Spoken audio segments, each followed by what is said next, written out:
Porch, and here's what's going down. The first little bit of this is just going to be me talking. After that, I'm going to put the link in, and anyone who wants to jump in will be invited to do so. Right now, if you're wondering what I'm doing with my hands, I am breaking some miniatures off of sprues. They just come off the Saturn 4.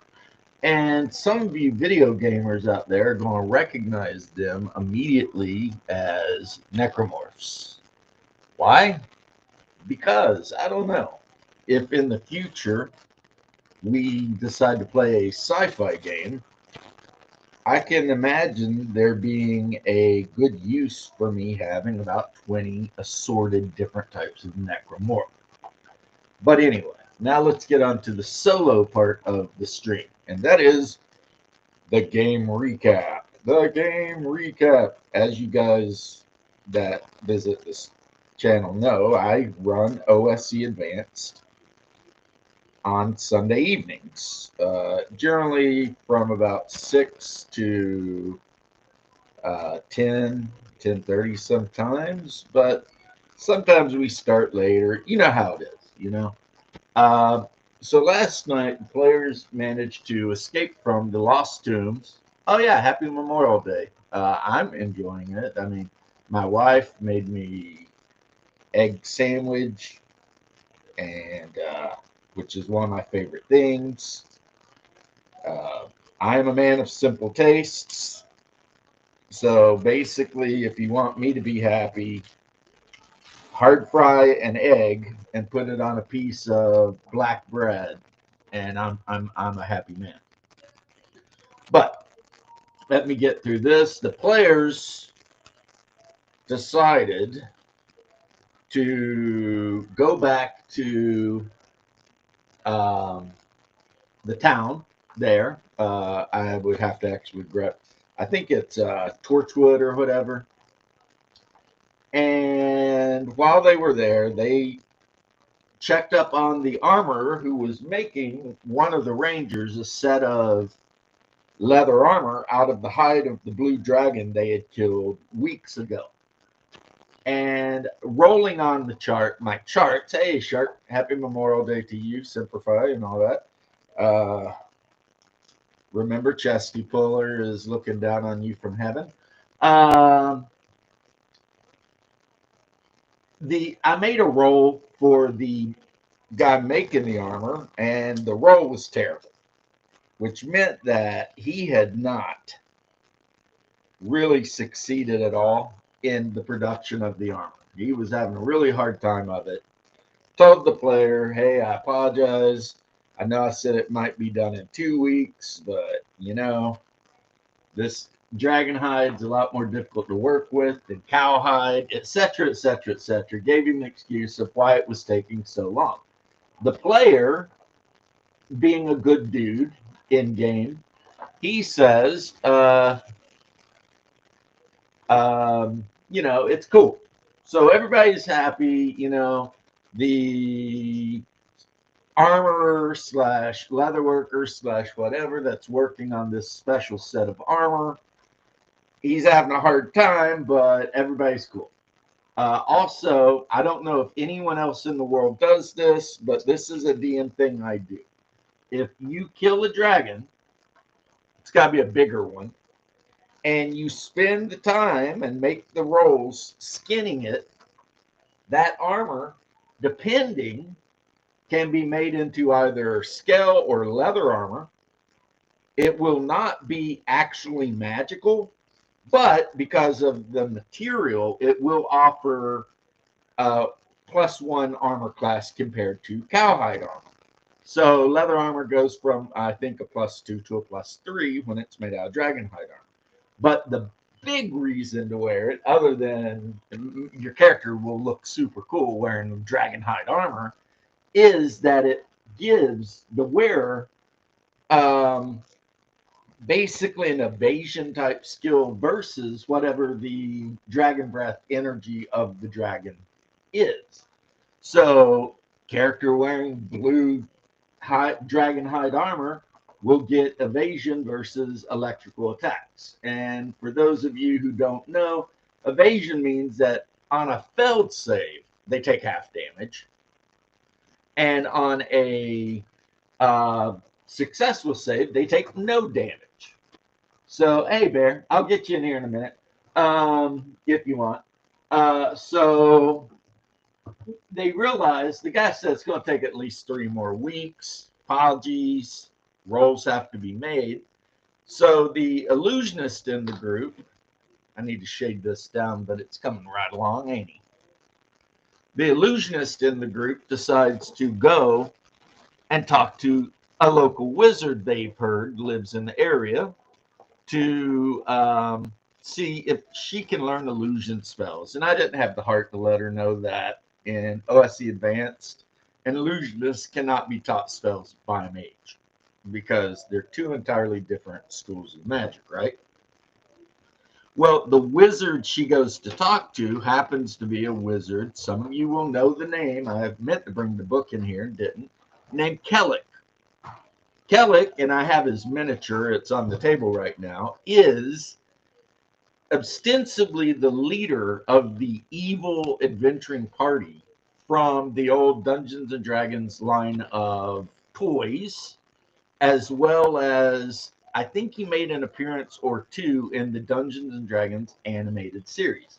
Now, if you want to make fun of me because I've added a bunch of that shit into my campaign, the Greyhawk campaign, knock yourself out. Gygax added it. So, you know, if it's good enough for Gygax, by gum, it's good enough for me and my group, right?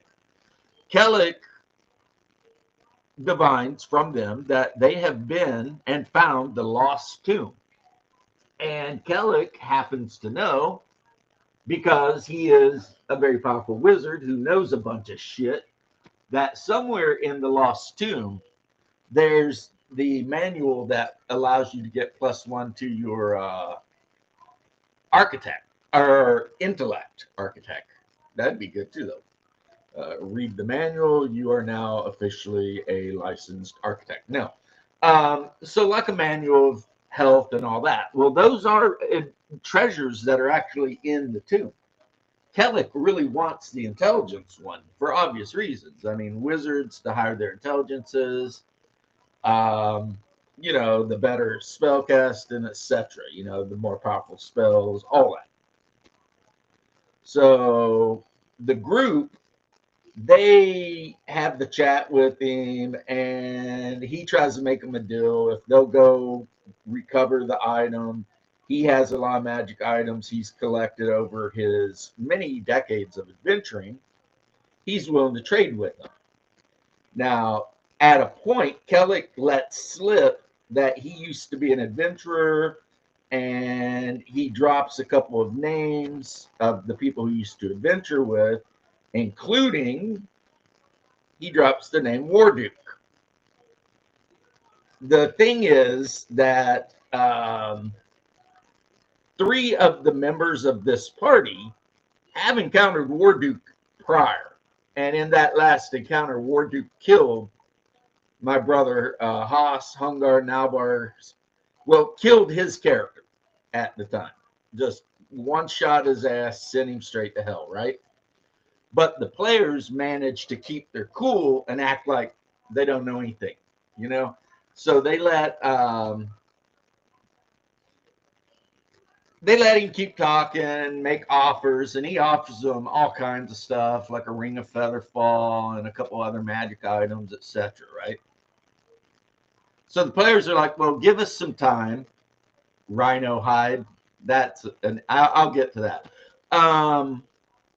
They decide to keep everything close to their chest, and they're like, well, we gotta talk to the rest of the group.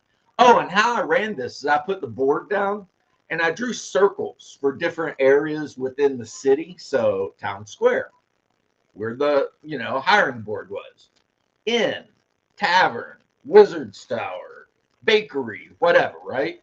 And the players played out their turns by hour, and they would have to tell me where they were going in the town.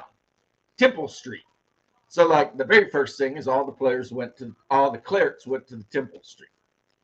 So I moved them all into the circles so they could see where they were in town in an abstract way. And it helped me keep track of time and location. So space time, if we were being sci-fi nerds, right? Really helped me out. So rather than drawing a map and being super detailed about it, I just drew, like I said, a bunch of areas that represented important parts of the city. And if the players were like, well, I'm in the town square and these three players want to go see this wizard they heard about who's on the south side of the town near the south gate, I just moved their characters into that circle that I'd drawn with my wet erase pen and wrote the wizard on top, right? And then I went through each of the groups and what they're doing. Now, Haas's character and his buddy, they just ended up going to the tavern he owns and drinking like a gallon of mead and getting hammered. That's what they did that whole day. The priests went and made tithes and stuff. And in my game, if you make tithes to your temple up to a certain amount, obviously, you get XP for every gold piece up to that amount that you tithe. So it's a good way for clerics to get extra XP. Fighters who spend a bunch of money training and carousing, they can get extra XP, etc.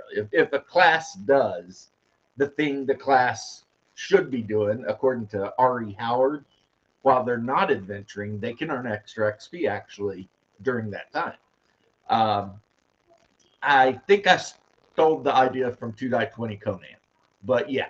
So thieves that spend a lot of time casing joints and doing stuff, they can, you guys get the idea here. What I'm getting at, mages study, the amount of gold they spend on study materials, etc. You got it.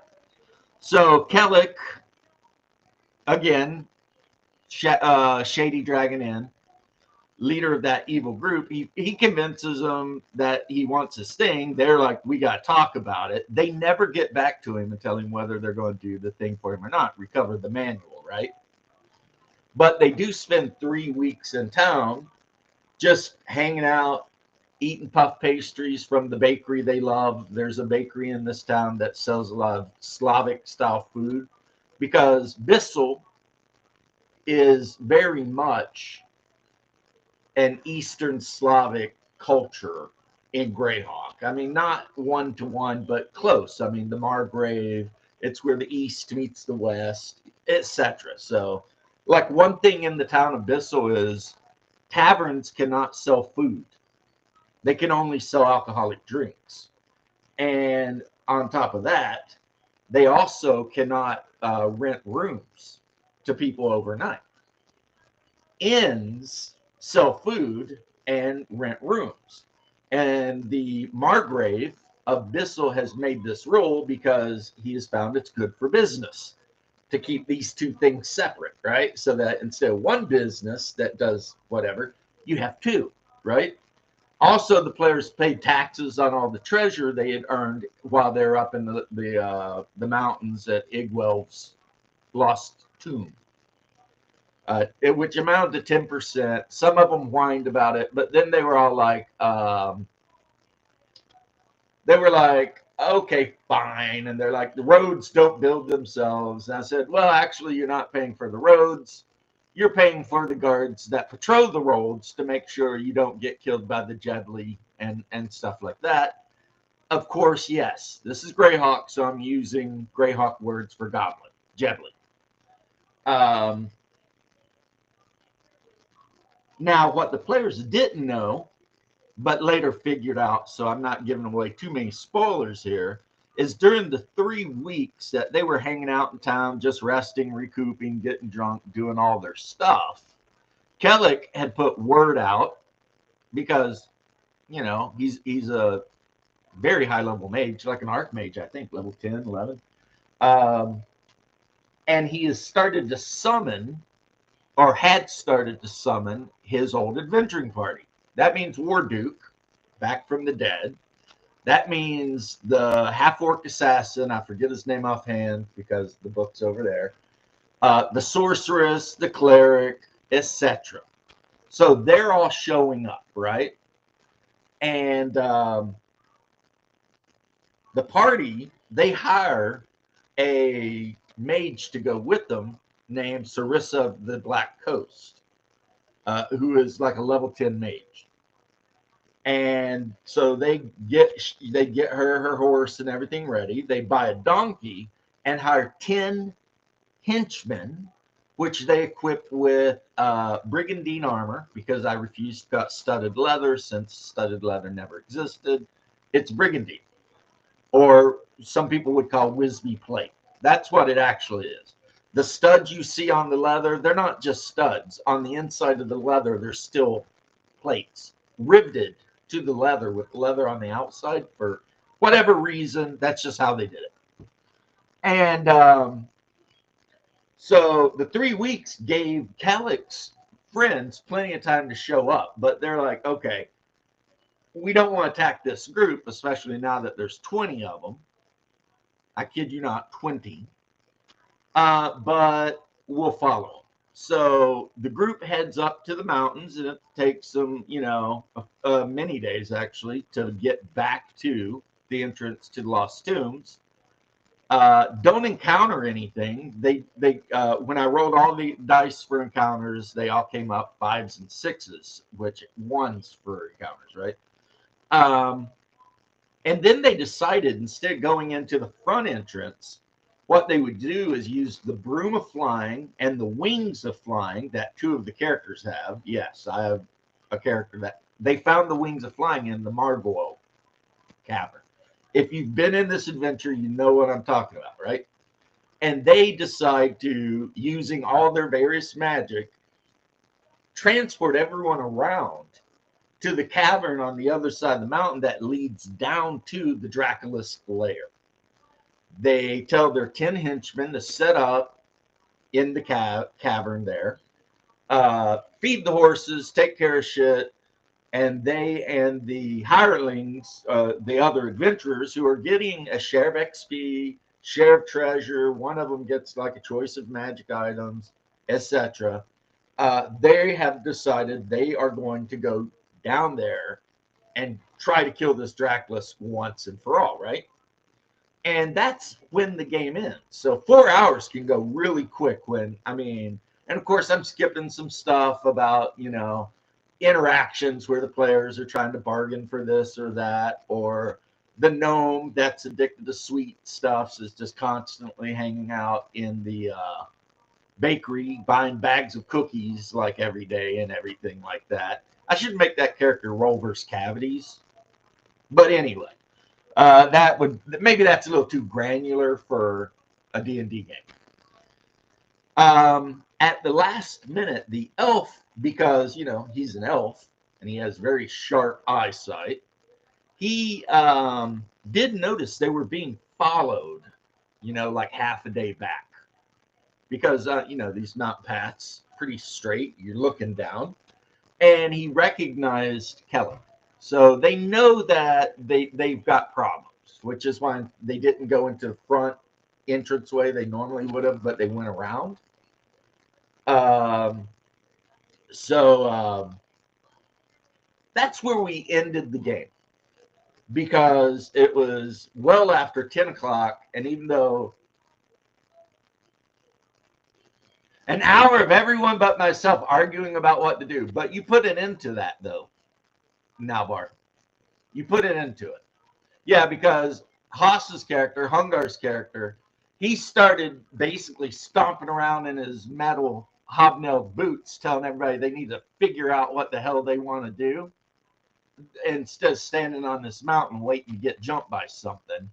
So he got everybody reordered, because you know how sometimes, especially when you got 8 players or so, it's like there's a lot of debate. And players can really go down weird rabbit holes about stuff they want to do and stuff like this. And I might have to speak to our good friend, the Spaniard, and say, hey, at one point you said, let's just leave our henchmen here to die, or hirelings, whichever the 0 level fighters are that you guys got the leather armor and pole arms for. I think his character is good. So I'm going to have to talk to him and be like, hey, leaving people you hired to die is probably not a good thing. You need to reconsider because I will level switch somebody. People know that in my game. And when you level switch because you've done things that are actively against your alignment, you will lose a level. I mean, when your alignment swaps, you go down a level, it sucks, everything sucks. So, yeah. Of course, he might be neutral because he's a thief acrobat too, though. So, yeah. Anyway, that's where we ended it. And yes, Hungar's 100% correct. He did have to put his foot down in game and finally yell at everybody and tell them that no, we're going to do this thing. Enough debate, enough arguing. We're not going to stand on the hillside and bitch about this shit all day. And everybody finally was like, okay, cool, right? So now that the recap is over, and I'm sorry, I apologize for not being as skilled at recaps as my man Dungeon Minister, but I do my best. They are, I'll tell you what, after the game, I talked to my couple of my bros and they went home. Thought my head was going to explode. Yeah. And some of the players, because they didn't have to be to work early today, literally sat out on our Florida room. We've got a screen / vinyl shade Florida room thing. It's both. And they must have sat out there until midnight plotting what they were going to do next week. You know, like how to face the Draculask and not just die. So, in my opinion, when you do that, that's good. That's a good thing. If your players are worried about shit and they're spending a bunch of time outside of the game plotting about the game, then obviously the game was pretty good. What's up there? How you doing, bro? Not much. I'm still working, so sadly I have to pay attention to that. Okay. Yeah, it was work on Memorial Day. It was getting Canada. stupid. We don't have Memorial Day here. Why? Your soldiers are brave. Yeah, we had Victoria Day last weekend, which is our long weekend in May, and we do Remembrance Day in November for that. Oh, so you do celebrate your fallen soldiers, just not today. Exactly. Okay, my bad, bro. My bad. Just It was one getting thing we all need to last get night. together. I mean, you guys died right along next to us in World War II, and there should be a day for that for both of us. I started like, God damn it. It's a good thing, actually, because it would bring America and Canada closer together culturally and give us a common thing to remember. Let's just go kill the damn basilisk, you frickin' idiots. We're actually brothers.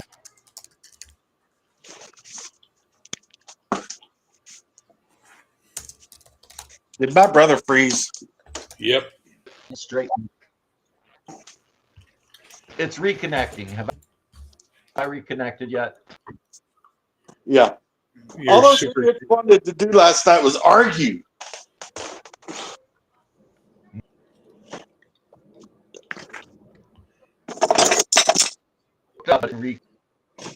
Reconnecting. What were they arguing about? What are we going to do in the game? What are we going to do? We've got a whole basilisk down here we need to kill. Let's go frickin' kill it.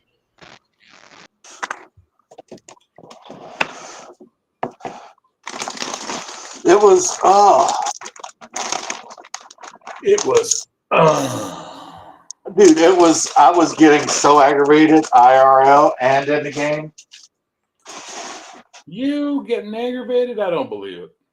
Well, when they're sitting there arguing for at least 30 minutes on and coming up with no solutions, enough's enough sometimes.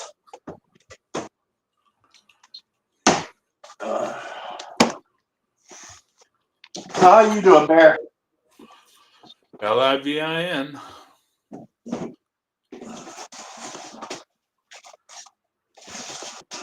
How about you?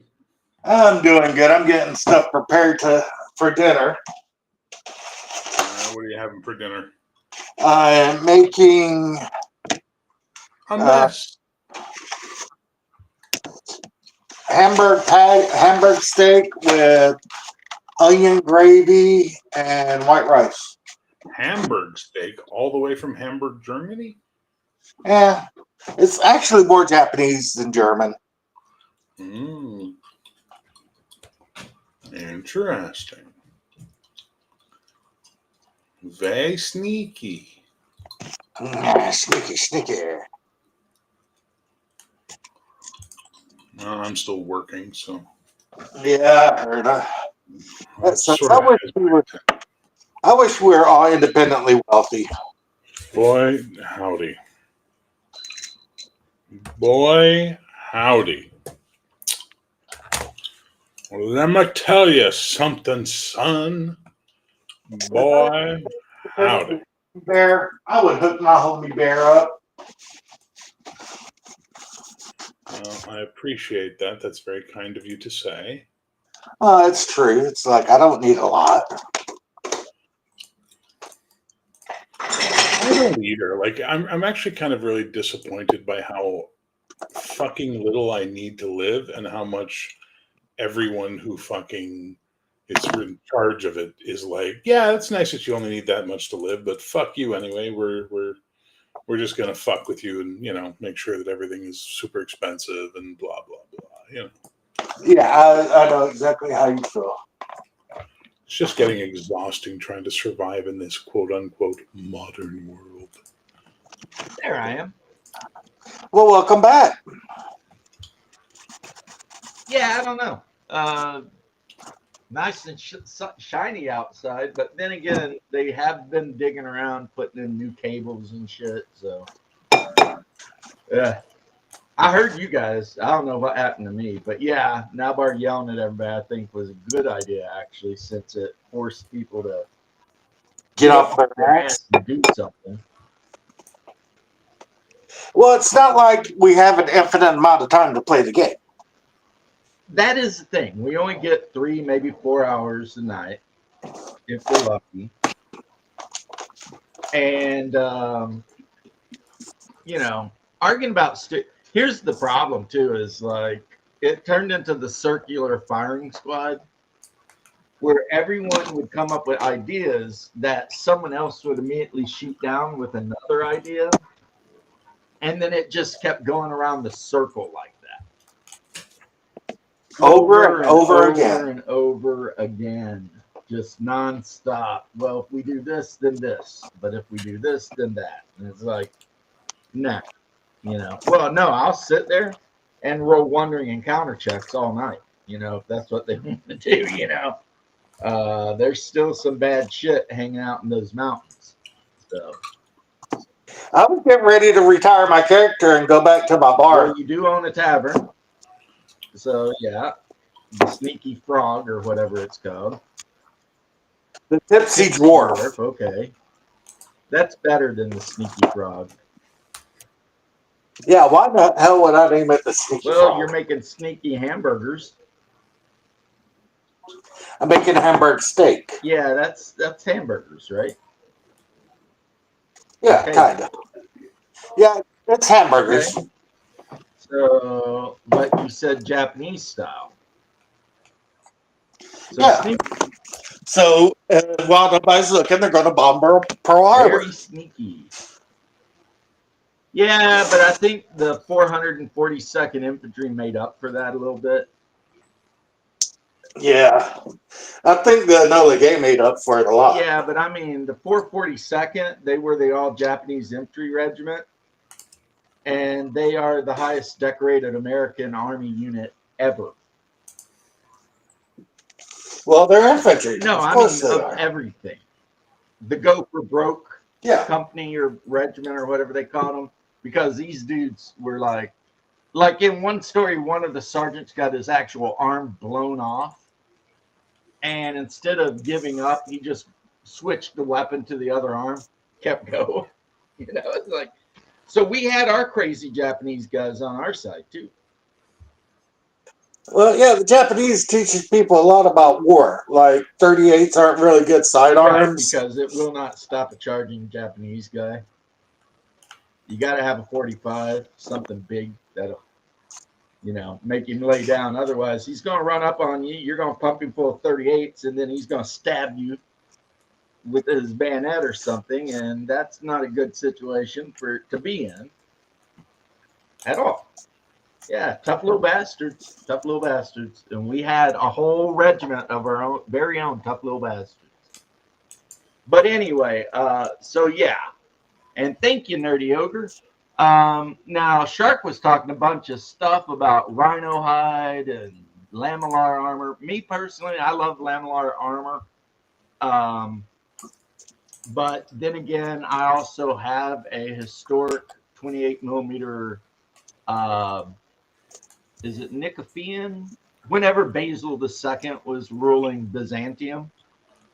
And I have armor, and their primary form of armor that Eastern Roman troops wore was lamellar. Usually, in the case of Varangians or Cataphracti, they would wear the lamellar coat over chainmail. So they'd have a chainmail hauberk, and then their core body area and upper shoulders would be the lamellar. Let's be realistic, though. We like all kinds. Now, rhino hide, on the other hand, hey, Malachi, how you doing? Rhino hide, on the other hand, is an SCA disparaging term for someone that you hit fair and square and solid with a stick in a combat, and they decide to act like you didn't hit them. So you call those guys rhino hides, right? And the only option if you are fighting a rhino hide guy is if you have the skill, you crank the stick up to 11, which means you hit them as hard as you can. And if you have the skill and accuracy, you start aiming for the places on them that are the least armored. So we're talking, shots to the collarbone, stuff like that. Accidental cup shots. Yeah, maybe cup check them. You're not supposed to, but I mean, if you're out in the middle of a duel, especially if it's a list for like a title or something, and some guy's just refusing to call shots that you keep landing on him, sometimes you got to actually hurt him for real. And that's how SCA self-polices rhino hides. Because if you get out there trying to play slick, somebody is going to make you pee blood. It's going to happen. So, yeah, Like, my favorite place to hit people who try to rhino hide me is armpits.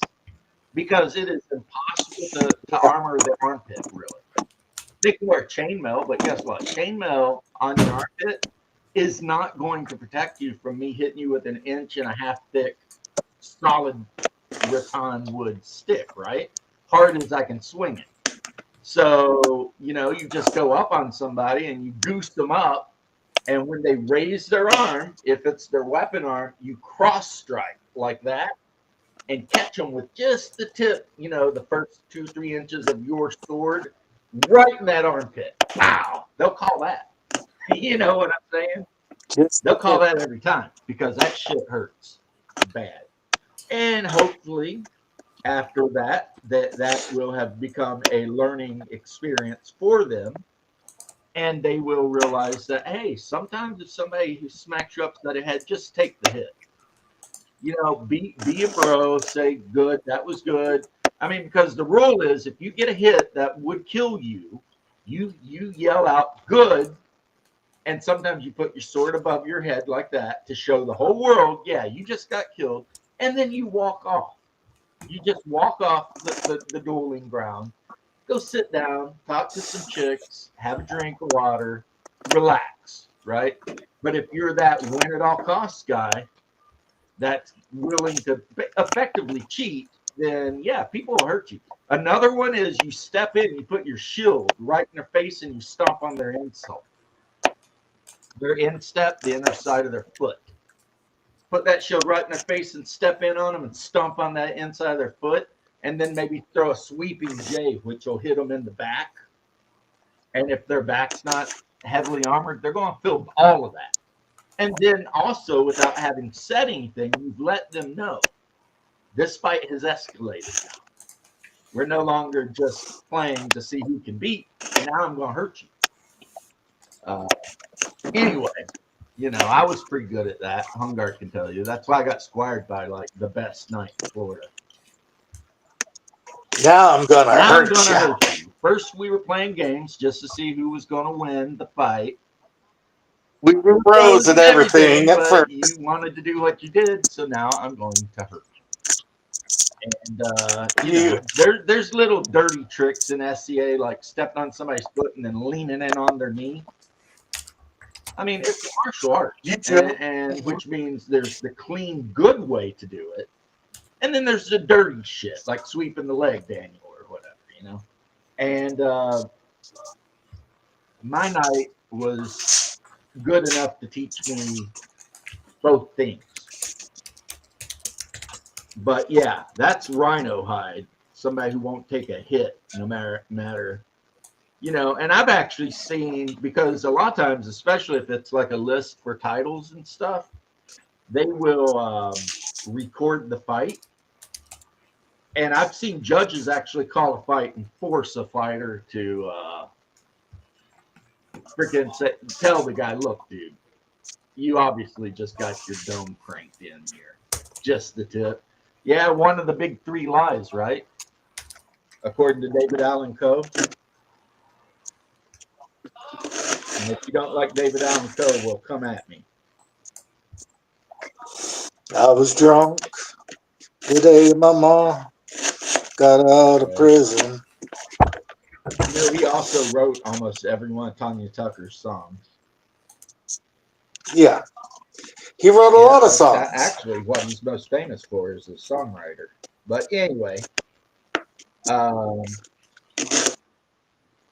yeah, Lamlar armor, incredibly popular in the East, which means it become incredibly popular amongst the Vikings because they went to the East and they found it and they're like, hey, this is good shit. So you will see Vikings occasionally wearing Lamlar, except the Scandinavian people, when they made their own homemade Lamlar, typically they use squares of boiled leather because I guess they didn't have the industry like Eastern Rome did to crank out actual steel Lamlar armor. And it was a very popular style of armor and very easy to make compared to what you get. And on top of that, incredibly durable, easy to repair, easy to maintain, just it's a good type of armor. I think Gary Gygax, when he wrote down Brigandine and Splint armor, specifically Splint armor, I think he was talking about Lamellar. Steinbag and Vinny. Gary Gygax? No. Well, brother, I'm going to bounce off of here and get to cooking. All right. So, yeah, that's what I got on my. And when he said studded leather, I don't think he's so ignorant that he didn't know what Wisby plate was. But, it's pretty obvious that studded leather, as he called it, was Wisby plate. And I don't know why he didn't call it Wisby plate, but he did. Or as some people will call it, Brigandine. But it's the same thing. It's Wisby plate. And Wisby plate can literally be made out of any very tough covering that you can sew or rivet any harder small squares of something to. Because they've actually dug up Wisby plate where the outer material was a very thick cotton canvas, and it literally had strips of bone stitched into it on the inside, though. Because that's the thing with Wisby plate, is the rigid material is on the inside of the non-rigid material. Whereas with Lamellar, reverse that. the rigid materials on the outside.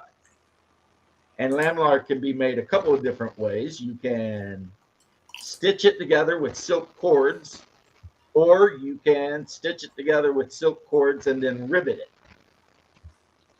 Both were done. The idea of lamlar is that it bends out really well. Like I have some right here, actually.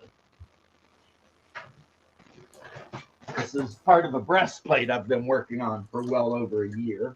You can see it's even starting to rust a little bit, right? It'll bend out really easy. You see what I mean?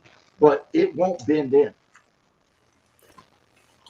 So basically, if you're wearing this as a chest plate, and I'd have to add some layers, right? You can flex in this pretty good, but if something hits you, when it hits that certain point there, it becomes super rigid. So this will protect you from blunt force trauma very well, right?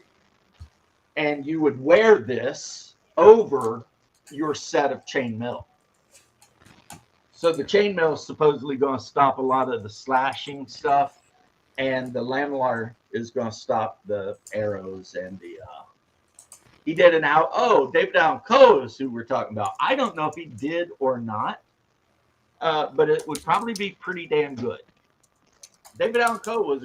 Now here's a funny thing, since we're talking, since I've already did the recap of the game, so we can just talk bullshit now, and tomfoolery.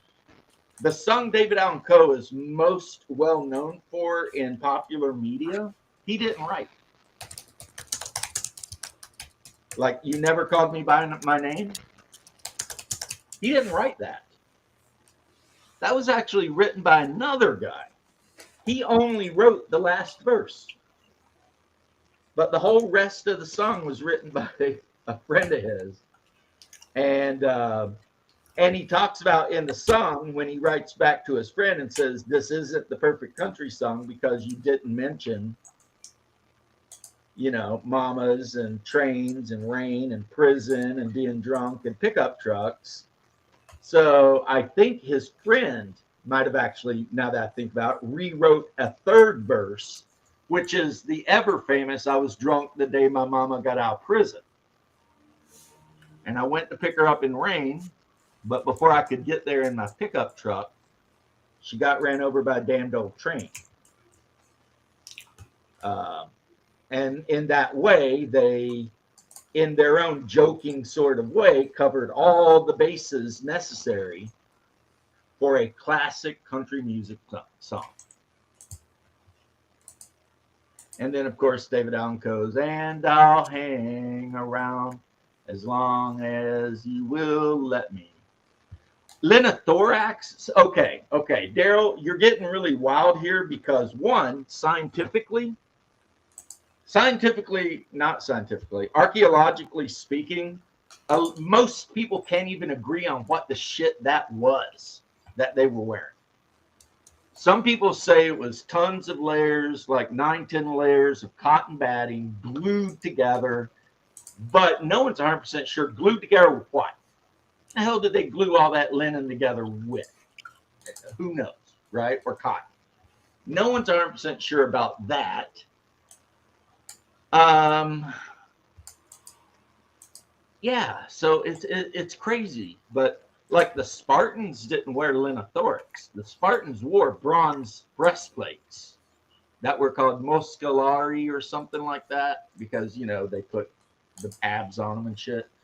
Yeah, your typical Spartan warrior, unlike the movie 300, would be armored in bronze armor from his toes to his freaking nose. This guy was armored all the way up. And then they were called hoplites because he carried a shield called a hoplon that was a full 36 inches from edge to edge, made out of hardwood and then faced in bronze. The shield was actually the primary tool of the hoplite, right? But the linothorax, that is, some people will say it's this and some people will say it's that. No one's 100% sure because none of it remains really. Just like a couple of samples, and it's like no one. I mean, what did they put that shit together with? Resin? Which would I mean, be the equivalent technically of like ancient fiberglass armor. And that would be pretty tough stuff, right? But in the SCA, we did have an armorer who made a set of linothorax based on all the information he could find. And the thing was, anytime he fought down here in Florida when it was hot, the heat would make the armor super flexible because the glue that held all of the linen or cotton material together would get really soft in the heat. And if it rained, I mean, would that shit just fall apart? I mean, who knows? It is a fact that a lot of hoplites would wear a very broad belt around their belly that would have like metal scale armor riveted to it. And like the hoplites miniatures I have, most of them are wearing what looks like the linothorax, but the heavier armored guys have actual metal armor around the chest, and some of them have metal armor on the shoulders, and of course they're all wearing the big helmets. So yeah, we can talk about armor, but I mean, yeah, the linothorax thing, that is, I mean, at least 25 years ago when I was hardcore into the SCA and made my own armor, that was always something people were like, WTF.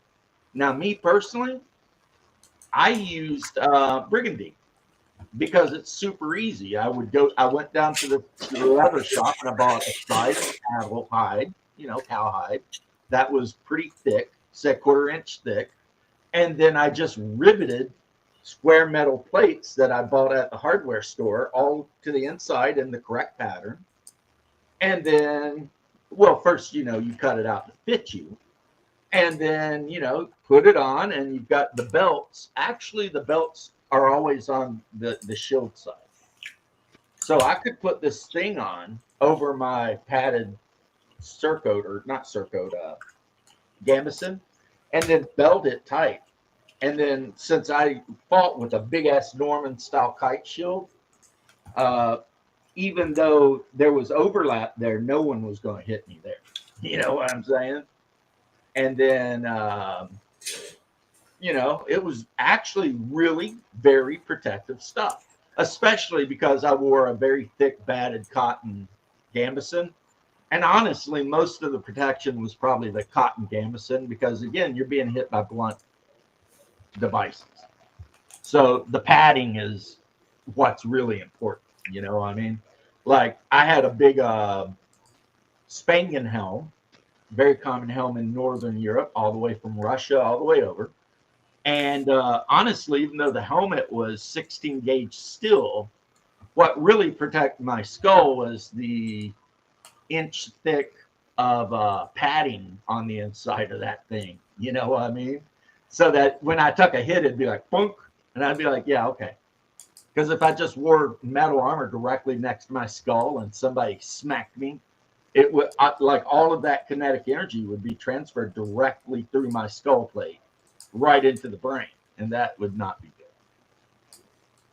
So yeah, we got a lot of people. Alexander the Great used heavy infantry, which were he used a sarissament, and later on they even dropped the shield. But even originally, they only used a very small shield that strapped directly to the forearm and left the left hand free to hold that giant pike that they fought with.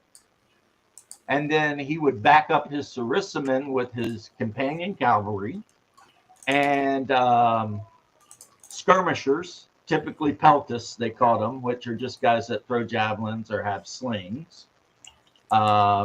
Sometimes archers, but not often. And then his army would also be backed up by hoplites, like actual ancient Greek hoplites. But they were never put in the center of battle, really. It was always his sarissament. And that's when you see Alexander's army on the march with all those giant pikes, and they're all wearing bronze helmets and white armor. That's what they're talking about, and red capes. But it was later on they realized that the buckler strapped to their left arm, didn't really do as much as they hoped it would, and they even stopped using that. Now, if you want to hear something super crazy that I didn't know, but I found out, I think from listening to Holy Diver, if you had a unit of sarissomine in block, the first couple ranks of pipes are right down, and then they gradually angle till the last couple ranks are straight up, right? It turns out if enemy archers shoot into the unit of sarissomine, more often than not, their arrows will hit the pipes and knock the men under them. So they almost were forming this weird kind of roof over their own head against ranged weapons.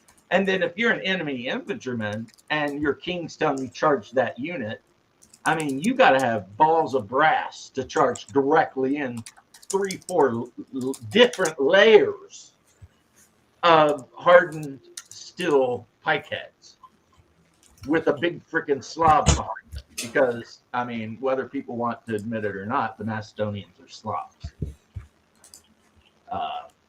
They're not Greeks. Well, Greeks are kind of Slavs too. But yeah, Macedonians 100% are Slavs.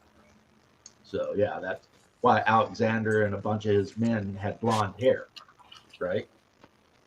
So yeah, the whole idea of fighting in those big formations, it was great until the Romans figured if you want to fight against Greeks and Macedonians, all you do is you fight them on rough terrain.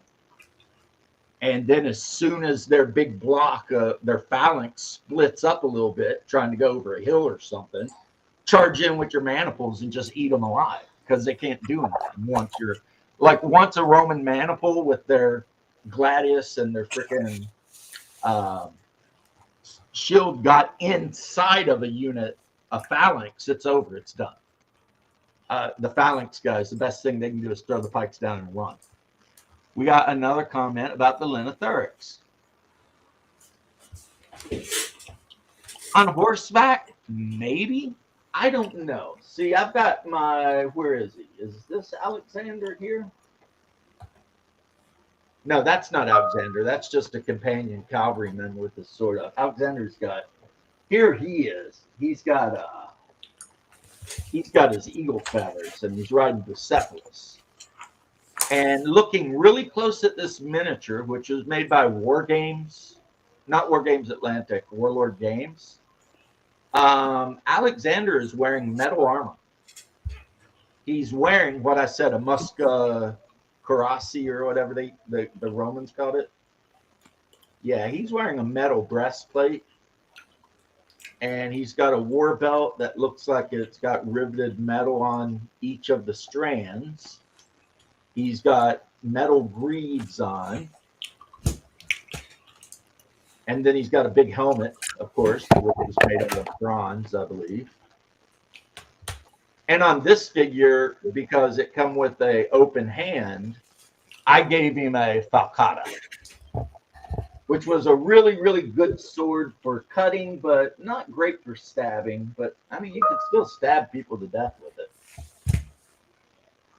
You know, so, yeah.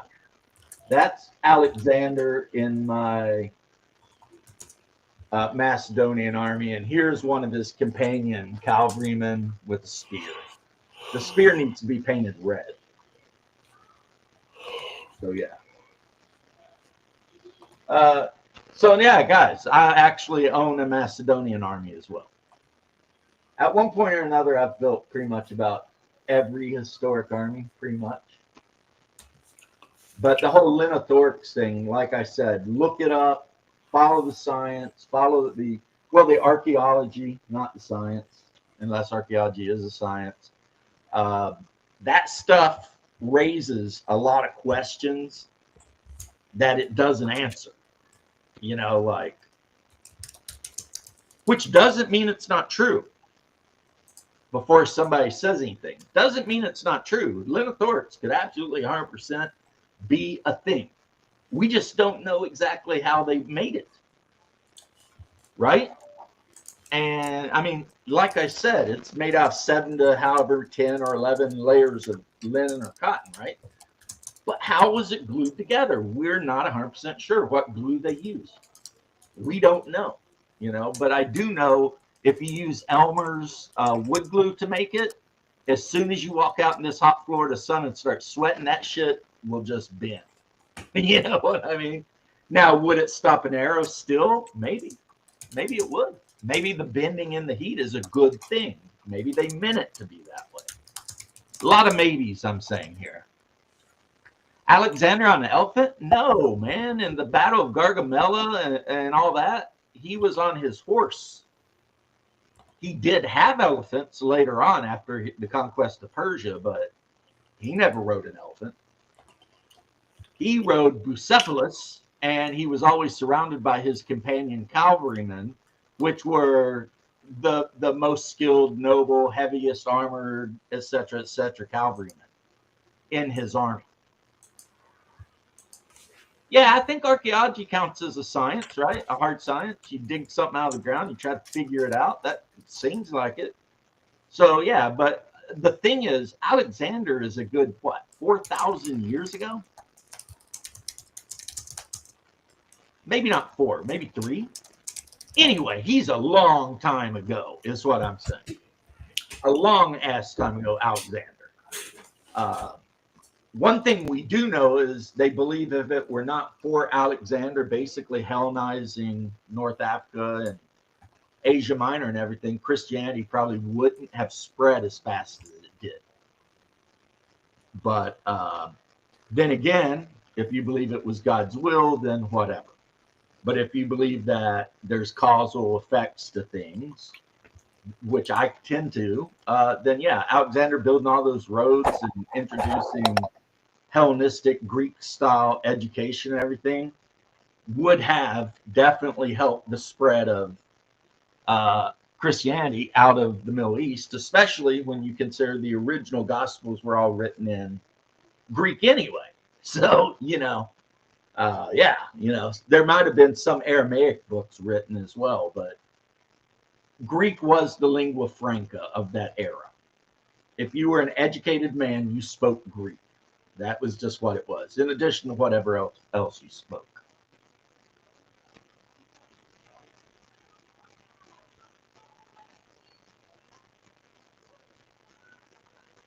Well, that's the mark of a great general, Shark. And there's many, many great generals. I mean, Alexander, I say, is probably the greatest ancient general. Number 2, I'm torn. We can have a debate about this, guys. It's either Scipio Africanus or Hannibal Barca.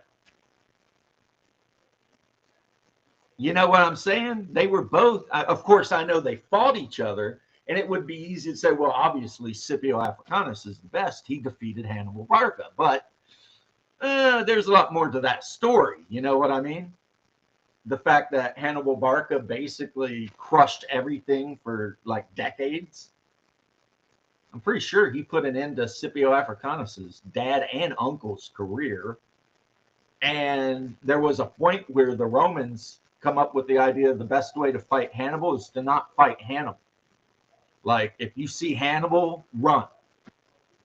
And then when Hannibal goes away, beat the shit out of his allies. So the Romans just started effing up the Celts and the Medians and everyone else, but they would not fight Hannibal because they're like, yeah, don't fight that guy. He'll F you up, You know what, Deckard? I don't know about the manga, but I can tell you this. There was a time when Hannibal had fled to the Hellenistic region, and that kingdom received an emissary, and that emissary happened to be Scipio Africanus. And they sat and had a conversation with one another, and it turned out, yes, they had nothing but love and respect.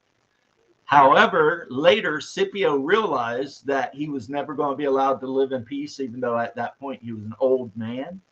So he drank poison because he was like, the world will never just let me live the rest of my old man life in peace. So he drank poison and died, which is sad.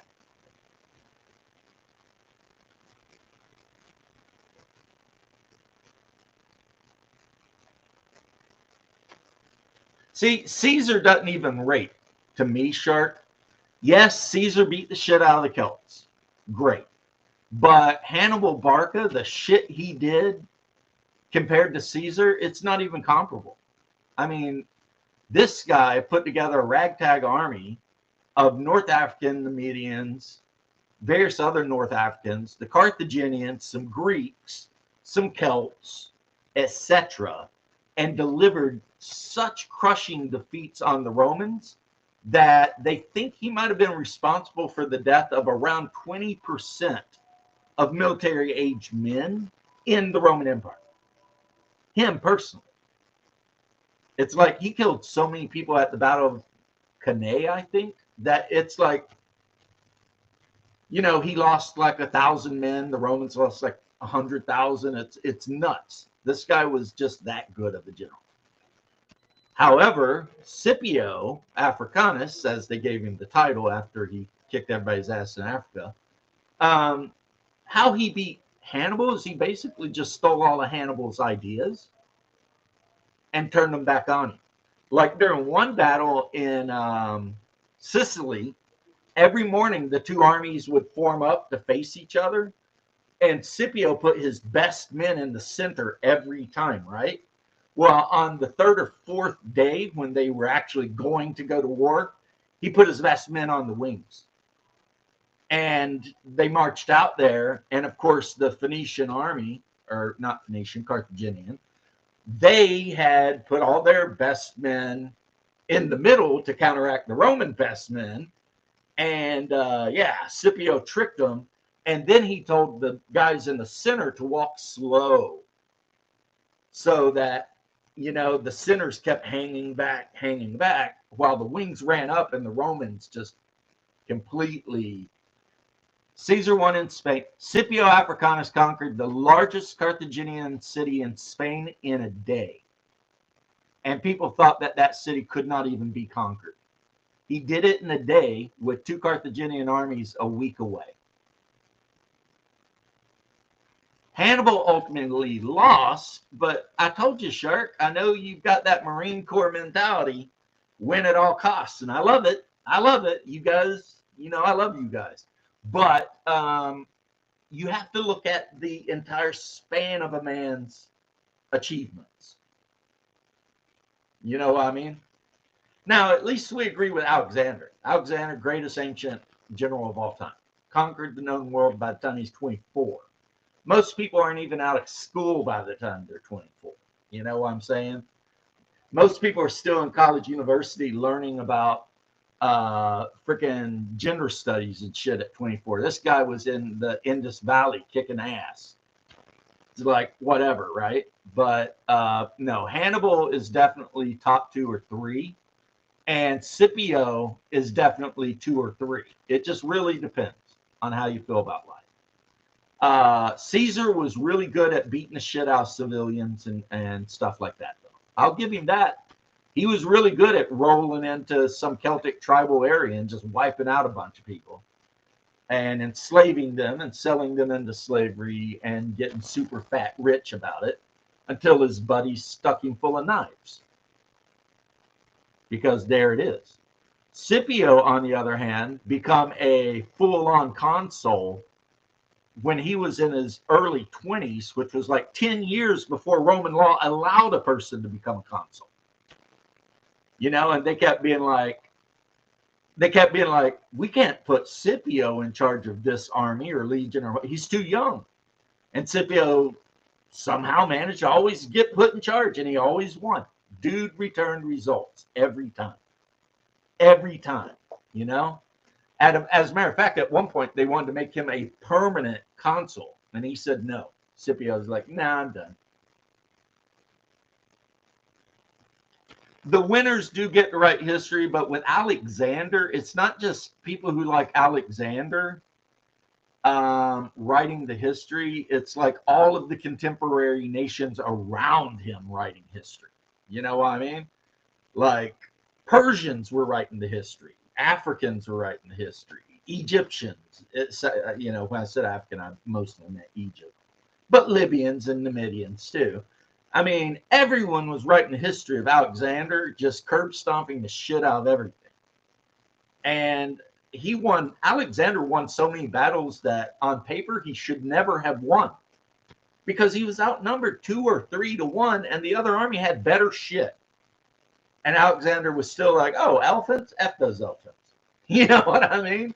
Or I'm going to do this and that, and when their center opens, I'm going to charge the companion cavalry right down Darius, however. I'm going to charge my companion cavalry right down his throat and see how this massive Persian army likes it when I kill their king. Which Darius was like, no, thanks on that shit, and ran. And of course, when his army saw their emperor run, they tried to run. Couldn't do it because they got ran down by the Macedonian. I mean, and that happened multiple times. Alexander was always, the thing with Alexander, I would say, is he had that it. The ability to be sitting on a horse and somehow in your mind envision exactly what's happening over the entire battlefield accurately, and then deal with it.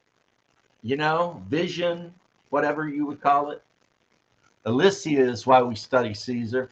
Is Alesia the one where he encircled a city and then built a wall around the encirclement? Yep, that's the one. You have to remember, though, is in that battle, which was a pretty brilliant battle, I'll give you that. Vercingetorix's forces were not professional soldiers. These were militiamen, civilians. And whether they outnumbered the legionnaires or not, let you know as a Marine, right? The Battle of Alesia would be like a unit of Marines attacking a village full of militiamen. Even if there's way more militiamen, they're effed. You and I know this, and I'm putting it in terms I know you can understand. You're right. I'm speaking Marine Corps to you. Rah, rah, rah, rah, rah, kill, rah. Right? So, yeah. It's not a one-to-one. You can't make that comparison. The fact that Alexander wiped out a bunch of tribal freaking militia, okay, good job. Hannibal wiped out the Romans, which at the time were like unmatched by anyone. These guys were kicking everybody's ass. And Hannibal rolled in and put the fucking spank on them, excuse my language. Not once, not twice, not thrice, but like every time. So, yeah, you got to compare that shit. Well, of course they were close to victory because there were a shit ton of them. But, yeah, like Deckard says, outnumbered doesn't mean outmatched. The Celtic people, who were incredibly brave or crazy on mushrooms, psilocybin or whatever they call it, regardless, they were not equipped, trained. They didn't have the dedication, morale, discipline of a legionnaire. It's just not comparable. It's just not comparable. But Barca beat those legionnaires. You see what I'm saying? There aren't as many called the Great. That has to count for something, I guess. Well, Ivan the Great, until what's his name? Stalin started his propaganda to make Ivan be called Ivan the Terrible. Prior to that, he was Ivan the Great, first Tsar of all of Russia. And he whipped a bunch of people's asses too, but not like Alexander, though. What's funny, though, is we're not even bringing Genghis Khan into this. I mean, he's got to be top 5, right? Subutai, the guy who actually conquered Europe in the name of Genghis Khan, that guy's got to be top 5 too. But on the other hand, like I said, Mongolian warfare was fought in such a way that the Europeans just had no clue what to do. I mean, they run up, they shoot you full of arrows, they run around. You stand there like an idiot with your freaking spear, and they wear you down. They trick you into trying to run, and then they ride you down and kill you. I mean, that would be like the Mongolians versus Europe would be like modern armor fighting World War I armor in the desert. It's just not comparable. It's just not comparable. I'm not saying Caesar was an idiot. I'm saying he's nothing compared to Barca. And yeah, that's something I'm actually not wearing my shoes. So 10 toes down, 100%, I would die on this hill. Historically speaking, either Scipio Africanus or Hannibal Barca way proved the superior general and tactician over Caesar. Right? Way. And yeah, he did beat Pompey during the Civil War. That's a fact. Why? Because Caesar had a bunch of hardened, salty legionnaires that had been at war for 10 years, and Pompey spent a bunch of his cash to raise a few legions to try and stop him. So it was basically green legionnaires versus veterans. Again, not to take away from Caesar, the guy was a good general. Not a great general. Not a great general at all. Nowhere on the level of like Hannibal or Alexander. There's even others that we never talk about, like Gupta. You know, the guy who ended up conquering like all of the subcontinent of India, which back then, I mean, that's saying something. There were still a billion of them bastards back then.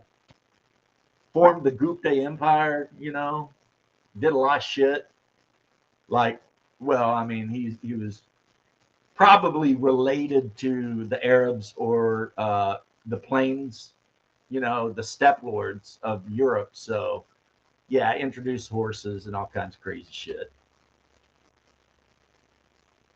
Yeah, Genghis Khan, that guy, I mean, he conquered everything. But one of the reasons that I think I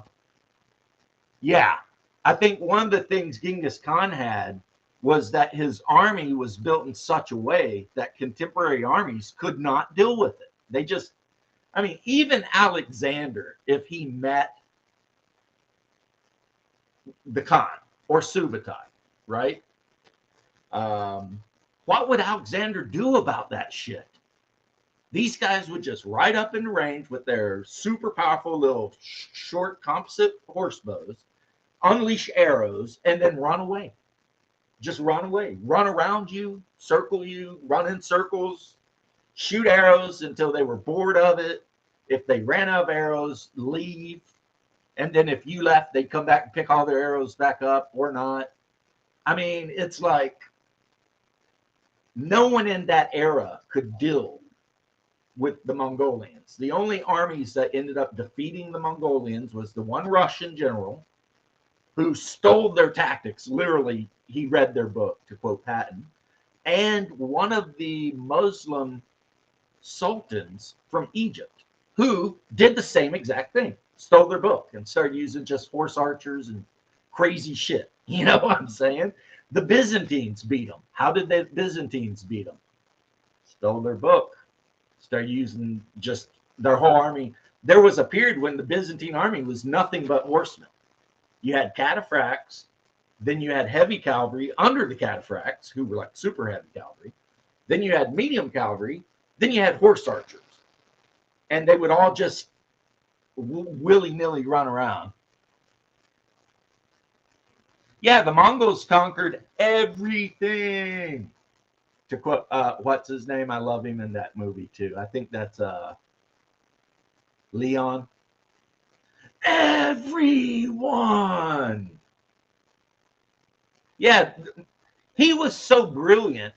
He conquered China and then forced the Chinese siege masters into his army so that he could then march to Baghdad and conquer Baghdad, which he never could have done if he had not had the Chinese siege guys. So we're talking long-term thinking here, right? Because that was the way people ignored the Mongols forever. They would ride up with their arrows and you would look down from your 30-foot plus tall wall and be like, you know, hey, down there, go fuck off, right? But the Mongolians figured out siege. Well, they stole it from the Chinese. And then you're looking down and saying to the archers, hey, go F yourself. But you see in the distance, they're setting up trebuchets and shit like that. And now all of a sudden it's like, yeah, we're screwed. And in the Battle of Baghdad, the Mongols killed 1 million people, they estimate.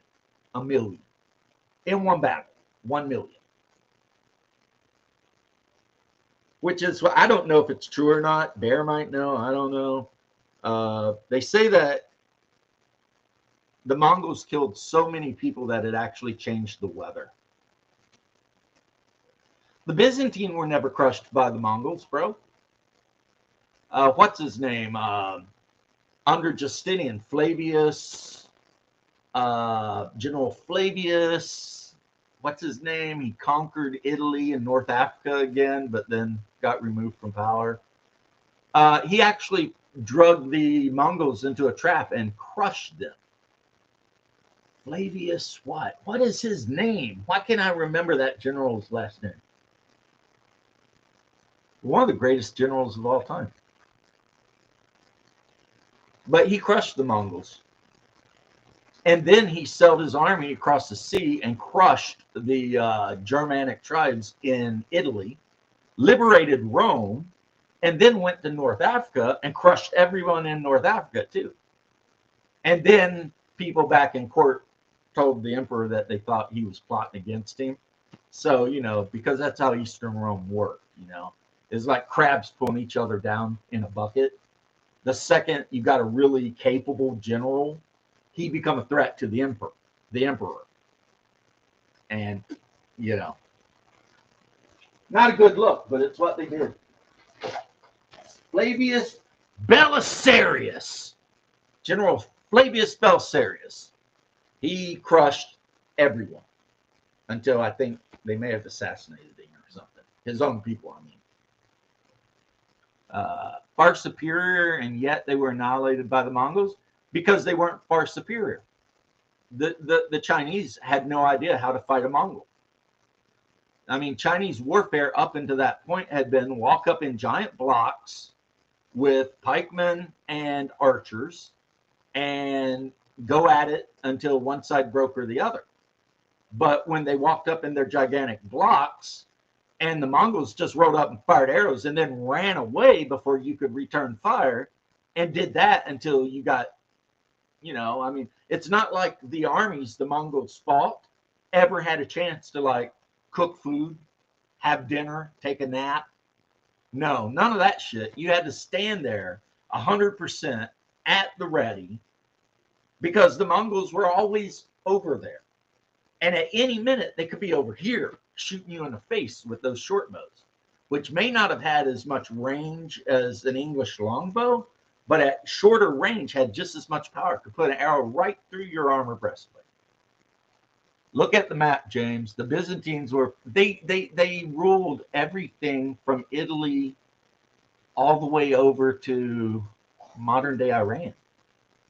They also ruled all of North Africa. That's Eastern Rome under Justinian. And then under Basil II, the Bulgar Slayer, they owned all of the Balkans, so Greece all the way up.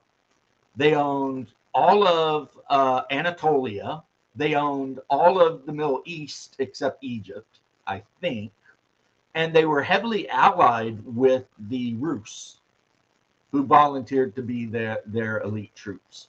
So no, the Byzantines were, not only were the Byzantines incredibly powerful, the Byzantines, their empire lasted until 1400 something. That's when the last Byzantine city fell. So their empire was literally around for a millennia plus. The problem is the word Byzantine, meaning convoluted and all effed up, there's a reason that's what we call that. Because their court system was just full of backstabbing asshats.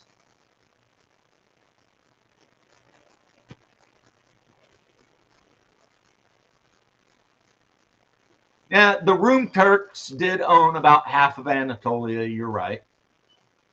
But the Mongols, not only did they fight for themselves, but they fought as mercenaries for like everyone. Yeah. Yeah, Alexander, if you're talking about Alexander Lee, and by the way, what up, Lee? How you doing, homie? Yeah, he just had the vision. Scipio had that vision. Barca had that vision. You're talking about guys that somehow in their mind, they just knew where everyone was on the battlefield and what they were up to.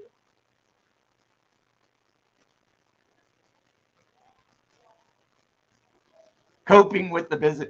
Okay, Shark. Okay, Shark. Okay. Here's the thing I'll tell you, my USMC friend. If you know I'm coping, why are you effing with me, bro? Come on. Let me cope a little bit over here. I mean, I appreciate it. You trying to hold me to task if I'm wrong, but bro, I'm sensitive about these things. Right? I'm always nice to you and your Marine Corps guys, even when I joke about eating crayons and shit. But man, I say something about the Byzantines and you got to turn around and put the knife right in my back. Be like, hey, you're Orthodox and you love Byzantium and shit, but F you, they suck. I'm joking. It's all good, bro. It's all good. It's all good. Move that. But yeah, I think the last Byzantine city fell in 14 something, and it was in Greece. And no, you're not wrong. Later on, like if you're talking the 1400s and 1300s, and like when the Ottoman Turks were really ramping it up, like Mehmet the Great and all that kind of shit, yeah, Byzantium was a shadow of itself, 100%, and had no one to blame but themselves. Because they kept effing them. It's like, you want to talk about an empire that just couldn't get out of its own way? Eastern Rome. They couldn't get out of their own way. They just kept. It's like no matter how many enemies they defeated, they always ended up taking themselves out. Like I think it's under Basil II, or I think it's Basil II. There was a riot over a freaking sports ball game in Constantinople. He unleashed the Varangians, ended up killing like 100,000 of his own civilians and shit. So yeah, I mean, that's why we say when something's overly complex and effed up, it's Byzantine, right? Plus, a lot of people didn't like the fact that the Emperor of Constantinople got to pick the Pope. That caused some real issues for a lot of people for a while. Snorting your coffee.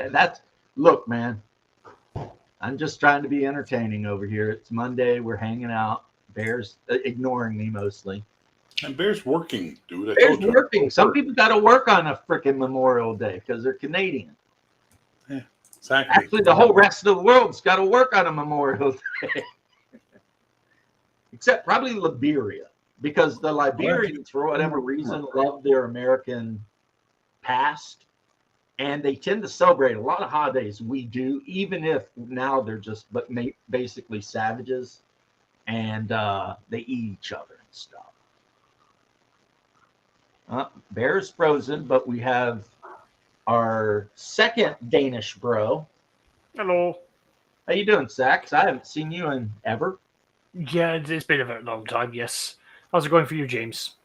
Pretty good. I mean, I know why I haven't seen you. I haven't been on X, Twitch, whatever, or Twitter. And, I am not there anymore. I have left. I just got to the point of where like I was feeling like I was getting anxious just being on Twitter, so I figured, I'm done. I've nuked my account. I'm not coming back. I don't have any social media anymore, so I've just gotten rid of that.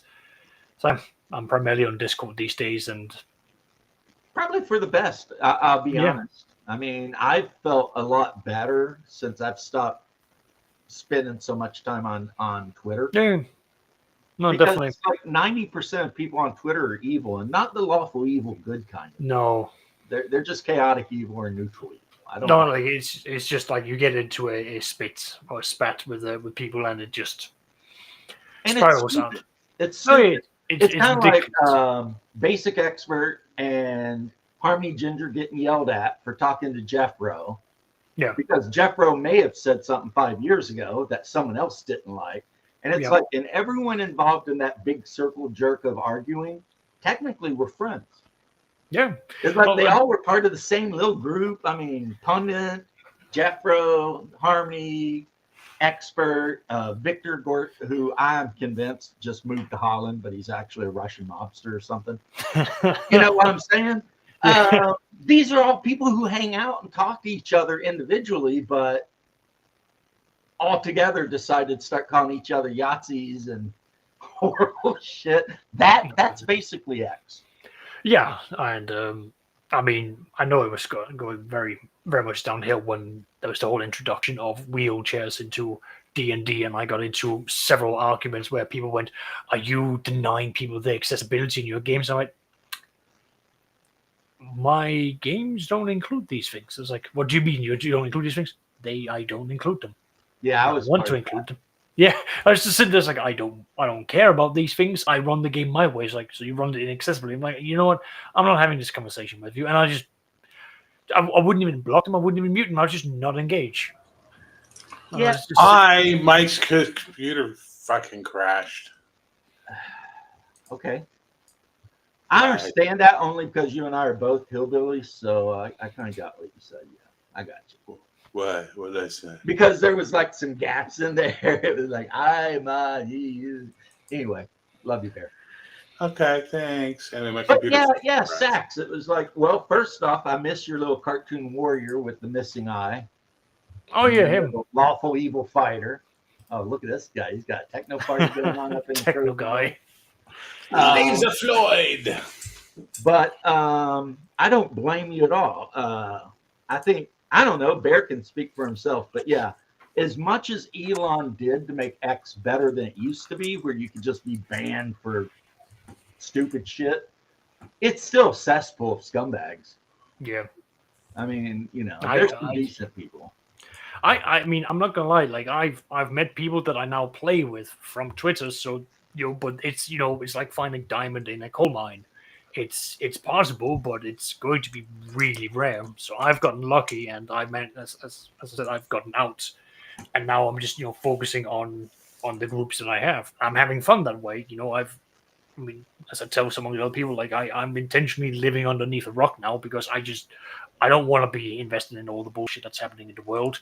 If I need to see it, it will be big enough that it will blow its way through whatever walls I put up and be like, "You are now looking at it." It's like, okay, well, apparently it's big enough that it's crawled down into my little, troglodyte home.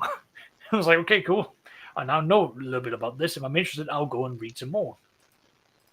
I mean, Malachi is right too about Pundit and Jeffro hate each other because Pundit is super pro-Israel guy, and Jeffro supposedly said something about a cabal running something, and Pundit took that as like some sort of whatever. Now, as I said the other day, when you get far enough to the right or far enough to the left, you all hook up at the same place. Yeah, it's the Jews. It's insane. They all come to the same fucking place. Except the thing is, Jeffro is absolutely not a Yahtzee. 100%, he is not. Hating Jews doesn't make you a Nazi, like at all. Okay, he's not either a Jew hater. I know nothing about this guy, so I don't give a fuck. Well, I've talked to him. He knew I was raised Jewish. He never treated me bad at all. And he knew. We've talked. Me and Jeffro and Murphidus, and I mean, there was that whole group of the Pro SR. I was never a part of their little group, but I always talked to all of them, and they all knew everything about me. I mean, Pundit, I love Pundit. I like his game, but let's be honest, he's called me Nazi before, and I'm like, I was raised Jewish, right? Most of my adult life and everything, like I had a bar mitzvah and stuff. But he is. I always tell Pundit he's a neocon, and he hates that.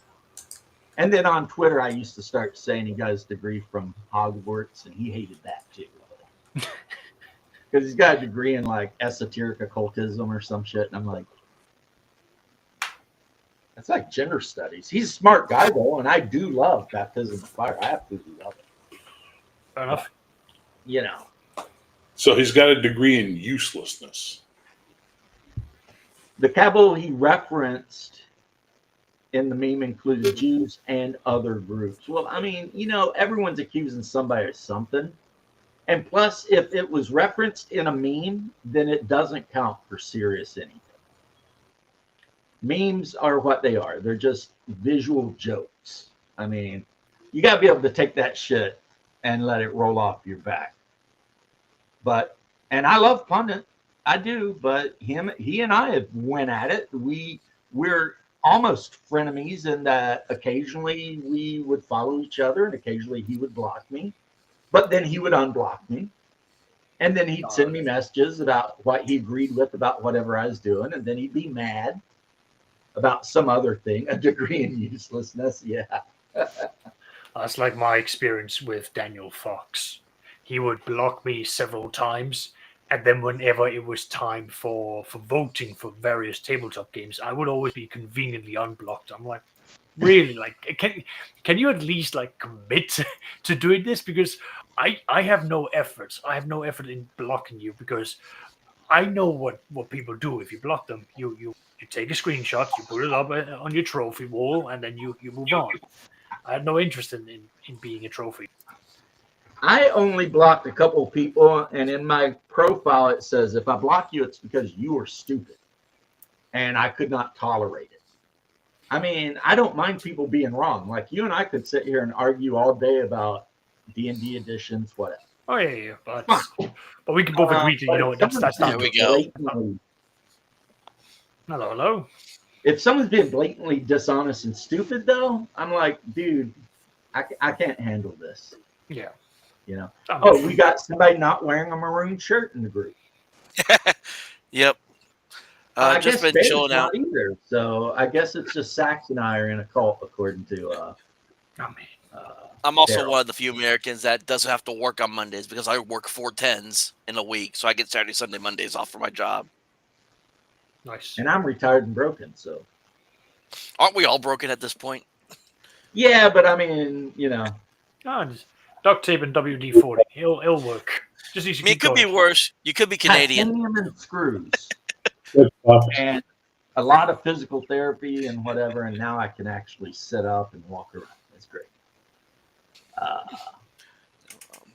I've actually just been... Shark's been making fun of me and my love of Byzantium, so I don't know about that guy. Yeah, like I like. I've just been chilling out here because I just discovered the other day. Yeah.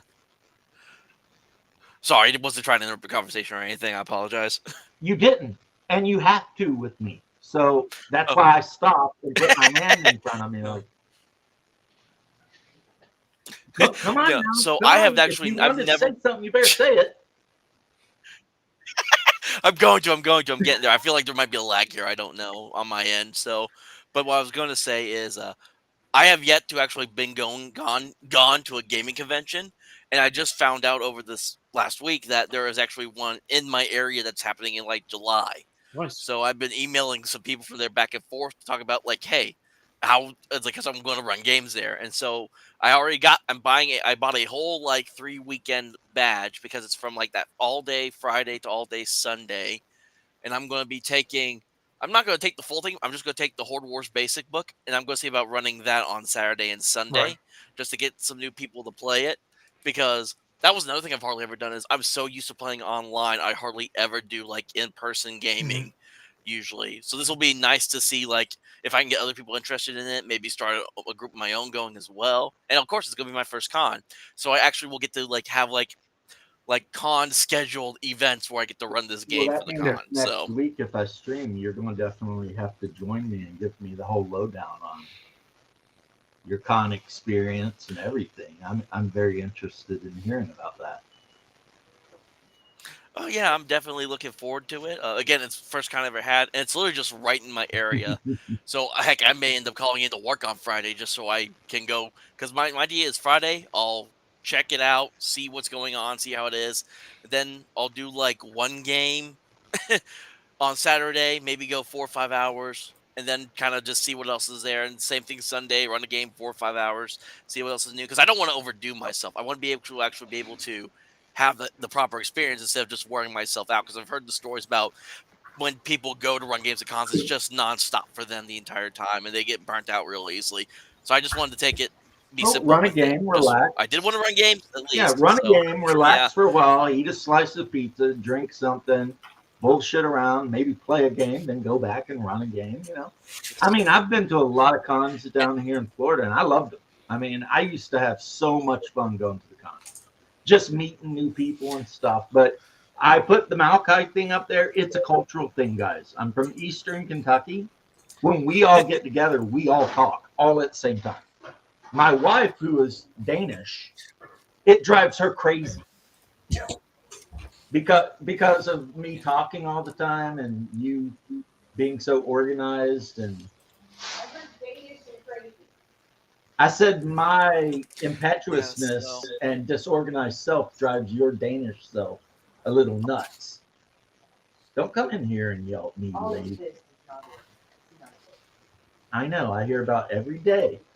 It's a good thing you're cute and hot and stuff and make a lot of money. But anyway, yeah. No, but another thing I did was I found this little thing because I'm looking to a lot into doing solo play as well. Right. And I've been watching this one little girl's independent videos. And one thing she did was she bought herself a miniature chess set. Right. And that way, if you're trying to do you can basically assign the pieces, and then you can just put your squares for all your markers and stuff, or your feet, whatever. And then there's your little map right there that you can kind of makeshift how you want. Maybe put a couple things here and there to represent objects or whatever if you need to. So I just took that as I did. I may take this with me to the con too, depending on how big the table is. But I don't think the table will be that very big. So it's not usually no. It's usually just a place for you to have maybe around 5 or 6 people to be around. They're not big because they've got to cram in as many games as they possibly can. Yeah, because they got they're having a giant. They have one area that's going to be section off because they're going to have a huge 40K tournament going on at the con. So there's all that, and that's got its own separate sign up deal and pay to enter kind of deal, separate from the con. Yeah. And then you have the open gaming tables. There's one section of them. And then right next to where kind of the artist gallery kind of setup is, the stores will be set up. There's another open gaming / events table. So if you have actually signed up to this is an event you're doing for the con, it's going to happen there. And then there's the whole outer lobby of the hotel is going to be open gaming overflow. So there's no more room in here. You all go out there. So, and they got this whole, I think it's a board game thing that they're doing as well, because it's run by, it's basically being ran by the Meeple Academy, is who's in charge of the con. Nice. And so they're doing all this whole board games where it's you can play board games to win board games, basically. Well, my wife is a huge fan of board games, but mostly cooperative ones. So we do play Mansions of Madness 2nd edition. Sometimes our friends or family visit. And it's basically Call of Cthulhu, but the computer is the storyteller. Yeah. And then you put the tiles down and move your character around. I love that. And we play... Oh, that's Betrayal House on the Hill. Betrayal on the House of the Hill is like it, but not.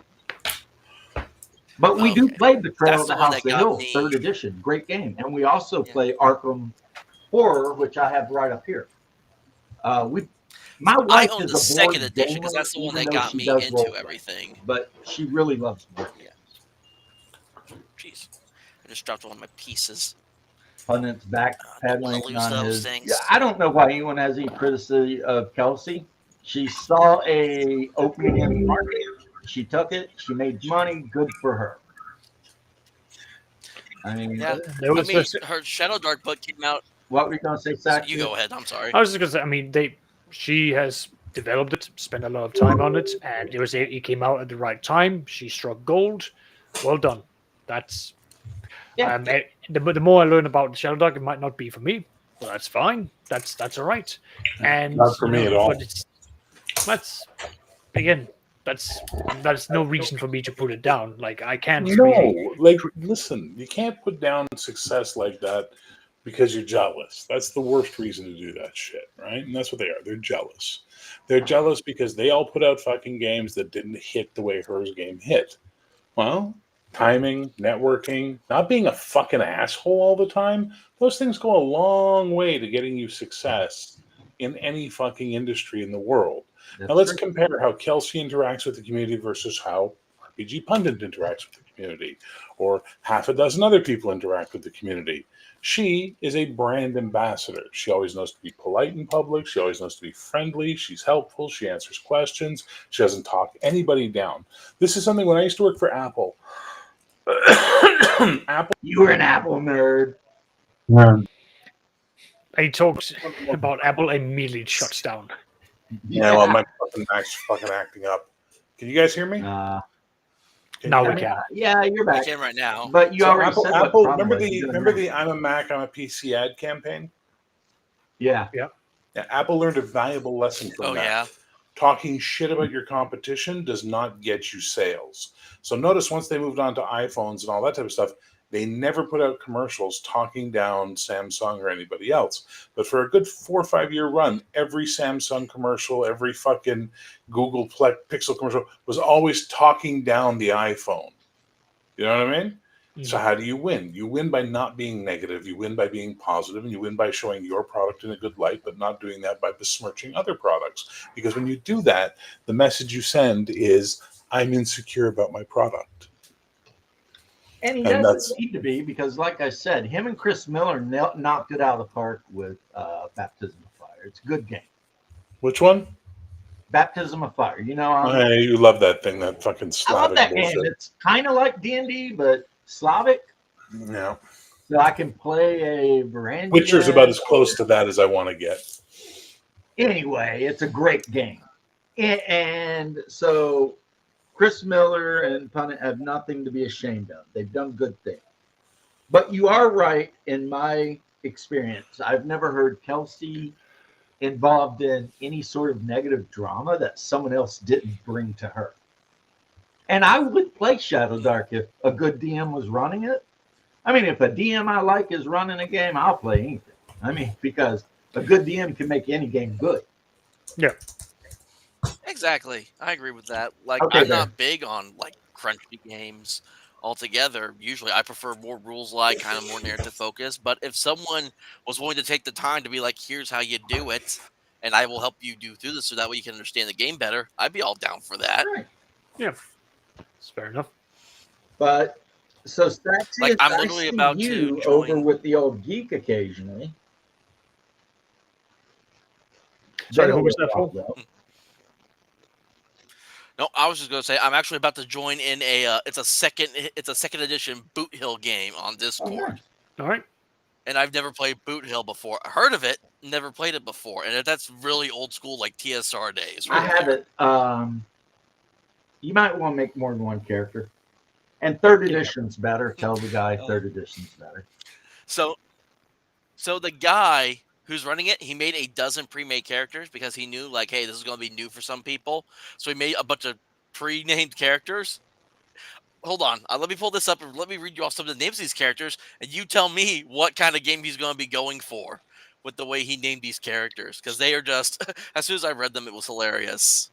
So we have Alex White, Algernon Mustard, Dr. Body Black, Dr. Clue. Orchid, Georgia Peach. Yeah, Boot Hill Clue. It's what he's going for. And immediately I was just like, I'm in now. I'm Professor Edgar Plum, the anthropologist, is going to be my starting character for this game. It might be Boot Hill Cthulhu, because there is a Call of Cthulhu setting that's set in like the late 1800s something. I bought a Call of Cthulhu expansion that takes place in Australia because it was on sale one day, and in my monthly game I'm running, one of my players is Australian, and I immediately thought about that with him in mind, being like, because I'll buy something in books that I know I can just like switch it around for to like play in other games. So the game system I'm running now for them, I may use that module with that system at some point once we're done with the current game they were on. How would you know? Yeah, the local wildlife is going to be horrifying in that. That took me a second to get. You're an investigator, and you're just like, is this? This isn't homicide. It's a spider bite, or just natural to Australia. Everything's Australia is a Cthulhu mythos at that point. Well, you can clearly see right here where he died. He went swimming at night. Right there. Who done that? But anyway, Saxius, yeah. I'm interested though. What have you been up to other than avoiding social media, which is a good idea? I've been running a lot of games. I have finished off a 4-year-long second edition AD&D campaign. So that was a lot of fun. We got them up to around level 12, 13. Nice long periods for that. We've now moved. That group has moved over to do Warhammer 40,000 in Rogue Trader. So they are. I've made a brand new area of space where they've gone to, and they're realizing, oh, would you look at that? We've arrived at where everything has gone wrong, and we're going to be involved in fixing it. So they're looking forward to that. Malachi just stabbed me right in the heart. Well, he's not wrong. He is wrong. I'll ban you. I would never ban you. But... No, I like fresh face like first mine edition better because of all the things people seem to hate about it. But currently, I am running OSC Advanced. That's fair. So I mean, there you go. That's fair enough. I mean, I like second edition, but that's because I find that it's very hard for me. Again, I'm English is my second language, so it's hard for me to go through the first edition reading that. I find that the second edition is more cleaner written, so it's easier for me to understand. Well, to be fair, Saxius, most people who are native English speakers have a pretty difficult time reading High Gygaxia. Fair enough. I mean, yeah, that was one thing I appreciate about. But OSC. No, I mean, OSC's done something. OSC, I don't know what to say. I mean, it's very cleaned up and to the point. Yeah. But OSC has also gone out of its way to specifically say everything has to fit on one page. No spell can go beyond one page. So they've gone very specific with their wording and been very concise in how they've done it, which is fair enough. But outside of that, missile is literally under a paragraph. It's like magic missile, couple lines, boom. That's what it does. Outside of that, I've also been running a Witcher campaign, which is concluded, and now I've taken that group. Most of the players dropped out, and then I've revitalized them with another group who is now going into 5th edition, but in the Underdark, and none of them have this. All of them decided we don't want to be good. We're going to be doing an evil campaign, waging war in the Underdark. I am looking forward to this. Are you talking about did you run the actual Witcher RPG? I think that was it made by the Cyberpunk people? Yeah, that's the one. Was that who made that game? I've heard that one's pretty crunchy. Artalsorian. Yeah, it's Mike Pondsmith who. I mean, he's a good game designer, and he worked on a shit ton. It is not that crunchy. When you there are certain rules that you might want to take out, like you roll rather than rolling to see where you hit in the body. What I tell people is you go for the body as a standard because that is the center of mass. It's where there is the most for you to hit. Yeah, if you want to go, if you want to go for the arms and heads and so on, you got to call that out. Otherwise, you go for the body. Mm-hmm. Once you do that, that speeds up a lot of the combat. Again, initiative really quick. Attacks really quick. You then have the whole thing of you attack, you can do a riposte, you can go back and forth. There's a number of systems in there that means that the players are constantly engaged. You are constantly rolling something. The enemy attacks you, you roll to defend yourself or you roll to throw yourself out of the way. There is a lot of engagement for it, and it means that combat is not boring because whoever's being attacked now has to defend themselves. So that's remember, it's roll 1d10, add skills. Yeah. Stat skill D10. Yeah. Yep. Yeah. So it means that if your character is said to be I'm a legendary swordsman, well, you're going to be a legendary swordsman because you roll really high, and your opponent is going to have a hard time keeping up with you. So the system is going to reflect the character that you have created. The part where people say, "Oh, it's getting complicated," is when you get into magic, because magic then is based around is your wizard frail? In which case, he doesn't have a lot of energy to pull from. Right. So that's where you're going to have some interesting build-ups. But again, if you go through, read where the wizard's calling from the power, it's not going to be that difficult. But it's deadly. You are going to find that your character's going to have fingers cut off. They are going to have a sword rammed into their gut, and now there's going to be effectively septic spillage inside of their body, i.e., They've now got shit inside their own bloodstream. You're going to have moments where a eye is going to be poked out or a leg is going to be broken. And would you look at that? Magical healing is actually not going to save you. It is actually going to make it worse. You need a doctor in the group to step in and put your body back in place, and then you have to endure the time period for your body to heal naturally. Or this is then the point where the healer or the magician steps in to cast healing, because otherwise you risk your bone healing the wrong way. So it is not so it's crunchy, but because it's detailed in, you don't just go into a fight. You are going into, after a fight, you really take stock of who's alive, who can we save, and who do we need to put down. Yeah. So basically, like Cyberpunk. It sounds like the one game in which, and I hate saying this just because of the stupidity of it, but Witcher sounds like the one game in which a combat wheelchair would be acceptable in, because you can't heal yourself up properly. Yeah. Your character. Cyberpunk, if you run the scene, I know, Bear. I hate that I have to say it, but it makes sense for a game like Witcher where there's no magical healing. Some kind of tricked out wheelchair. I mean, that's just a thing. It could happen. Like in a superhero game, you could play some kind of super high-powered mental mutant that has Professor exactly. Xavier, I mean, of course. But yeah. First off, in 10th century Poland and the Kievan Rus, there were no wheelchairs.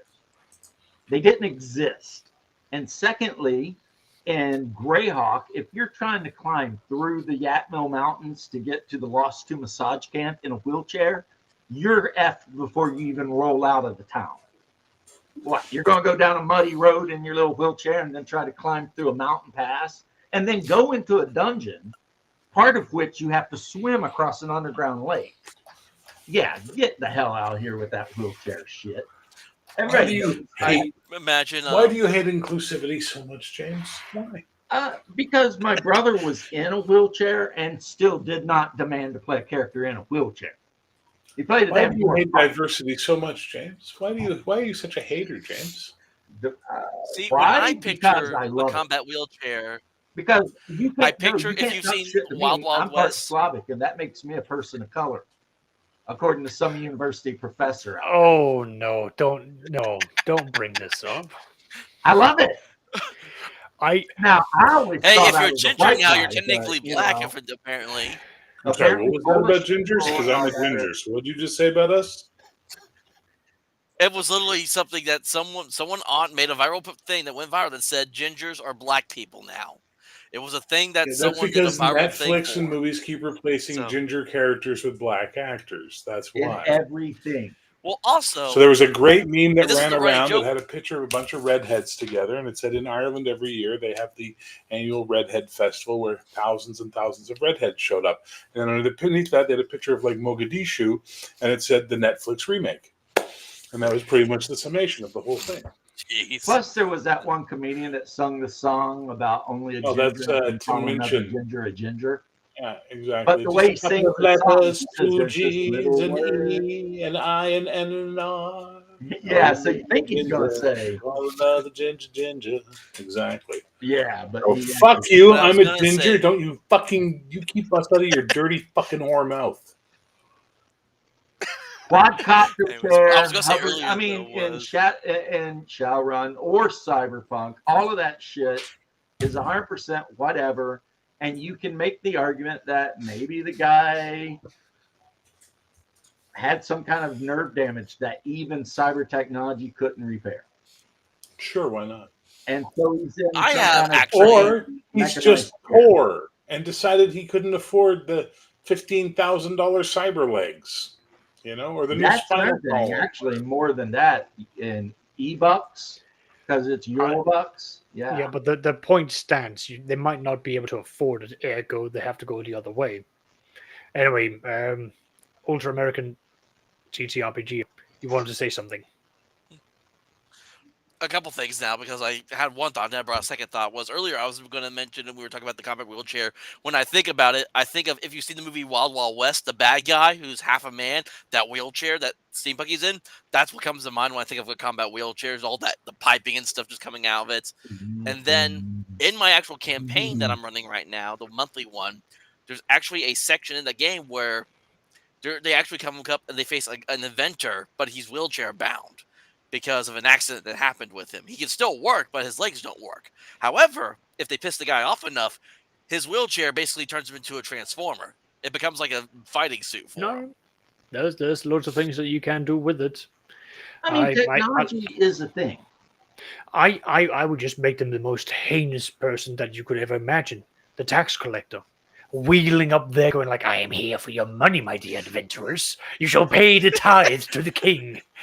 Now allow me to... Big IRS on his shirt. I mean, The most accurate... No, I need to wait in on this. If you ever get into any of my fantasy games, my dear, ultra American TTRPG, you will quickly learn that I do indeed have the tax man come in whatever version that there is, including the fantasy version. As a matter of fact, in my fantasy game, I have the Temple of the Taxes, an actual religion who believes that they must find the adventurers and tax them so that their exploits of the wilderness can go and contribute to society, because it is the rightful thing to do. So don't worry about you trying to like bury your coins somewhere out in the mountains. We will sniff it out and we will take those 25% because you're considered to be self-employed, aren't you? And we haven't even taken in the value of all the magical items. You can either hand them over at random or we can value them. I would love to be a paladin of that temple. That would just seem too fun to play. Last night, as I said in the recap, one of the first things my players did when they came out of the mountains into Torchwood, which is a city in Bissell, is they had to pay 10% taxes on the treasure. Yeah. And one of the guys was like, the roads aren't going to make themselves. And the tax collector said, you're not paying for the roads. You're paying for the guards that ride up and down them to make sure people don't get killed by Jebli, which is Greyhawkian for goblins. Yeah. It makes sense. Yeah, taxes? You always got to pay taxes. Unless you're like playing Cyberpunk and you're living in like a sewer grate. Which, again, if I can then bring it over to the Witcher campaign I ran, because one of the classes you can play as is a merchant. You get a full-on wagon and you get a horse to pull it, and you get like 1,000 gold to then buy whatever you want, but you get to play as a merchant. And funnily enough, every time I presented to players, they're like, I can play as a merchant. This is interesting, because they've got all these things about like going in and haggling and getting the best price, but then having to like evade taxes and like quick talk their way around about like, no, it's not worth that much. Actually, it's quite lower than that, so they don't have to pay the full toll about everything. But yeah, I mean, taxes were saying. You use toll houses? Yeah, I do. In my campaign, I do too. It's like every what is it that I use? Every Gygax came up with it, an old Greyhawk. It's like 18 miles. Anyway, however long on major highways in certain kingdoms, there's a traveling house or a toll house where you can rest, but it's very Spartan. But you have to pay the toll. Especially at bridges. So I put them at major bridges, and I put them between each dukedom, because I run it a bit differently, where each duke has to basically manage it. So they do it by going like, if you go from my dukedom over to the other one, we are going to make you pay to incentivize merchants to stay in that region and trade within there, so that all money stays within there. Because again, trade is a form of warfare in this period, because you are going to your enemy. You are making them like hand over resources that they are working and gathering for things that you can then sell to them that you are able to get. So you're able to deprive your enemy of resources that they would otherwise have. Yeah, around about this time, if you tried to escape from wherever they used to make glass, they killed you. Yeah. Oh yeah. Because the Glassmakers Guild, I think it was Venice. I wouldn't be surprised. If you joined the Glassmakers Guild and you tried to get away, they would assassinate your ass. So Prague has a beautiful tower that I think is like, it was built around like the 15th century, and it's made so that it basically follows the astrology of the stars, and as long as you keep everything greased and the like, it works fantastically.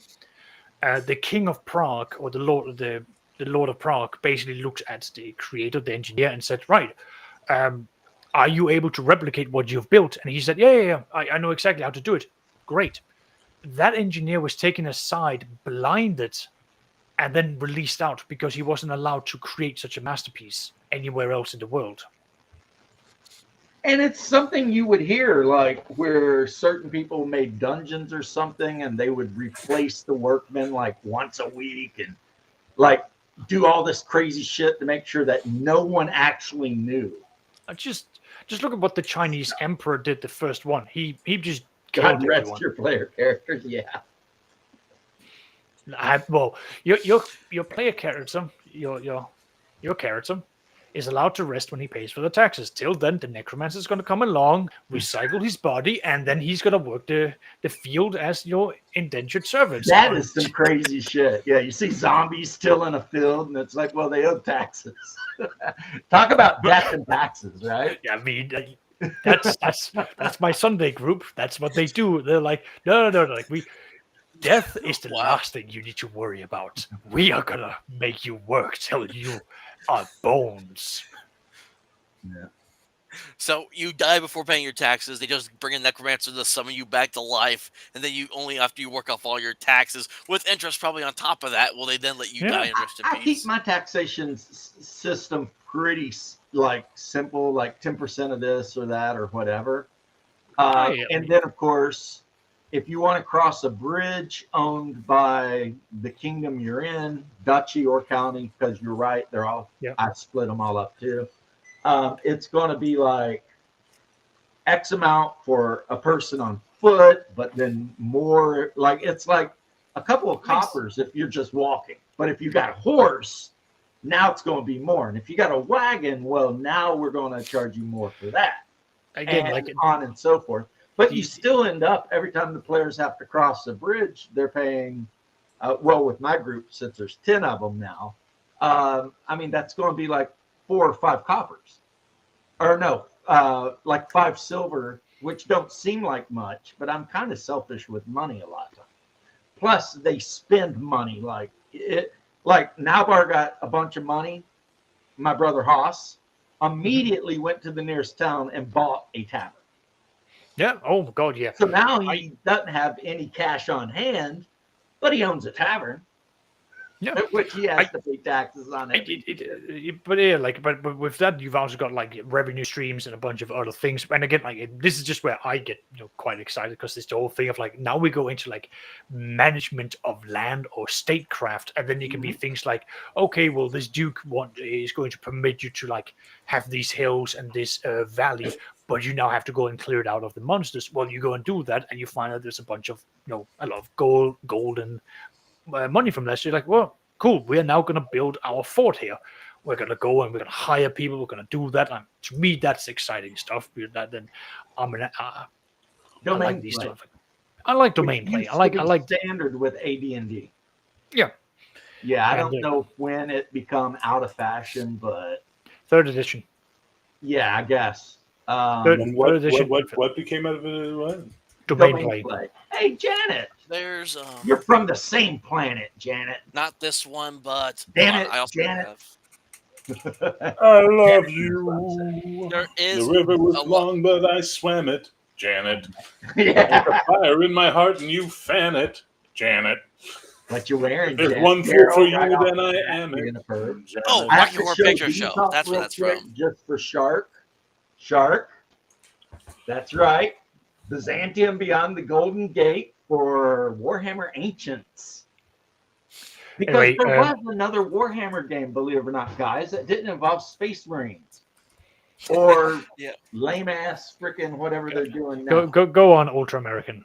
Yeah, I was just going to say they're not in the basic, but in the advanced Horde Wars copy that actually Bear had one of the creators of the game on, and he talked a little bit about it too. It's got rules for domain play in here as well.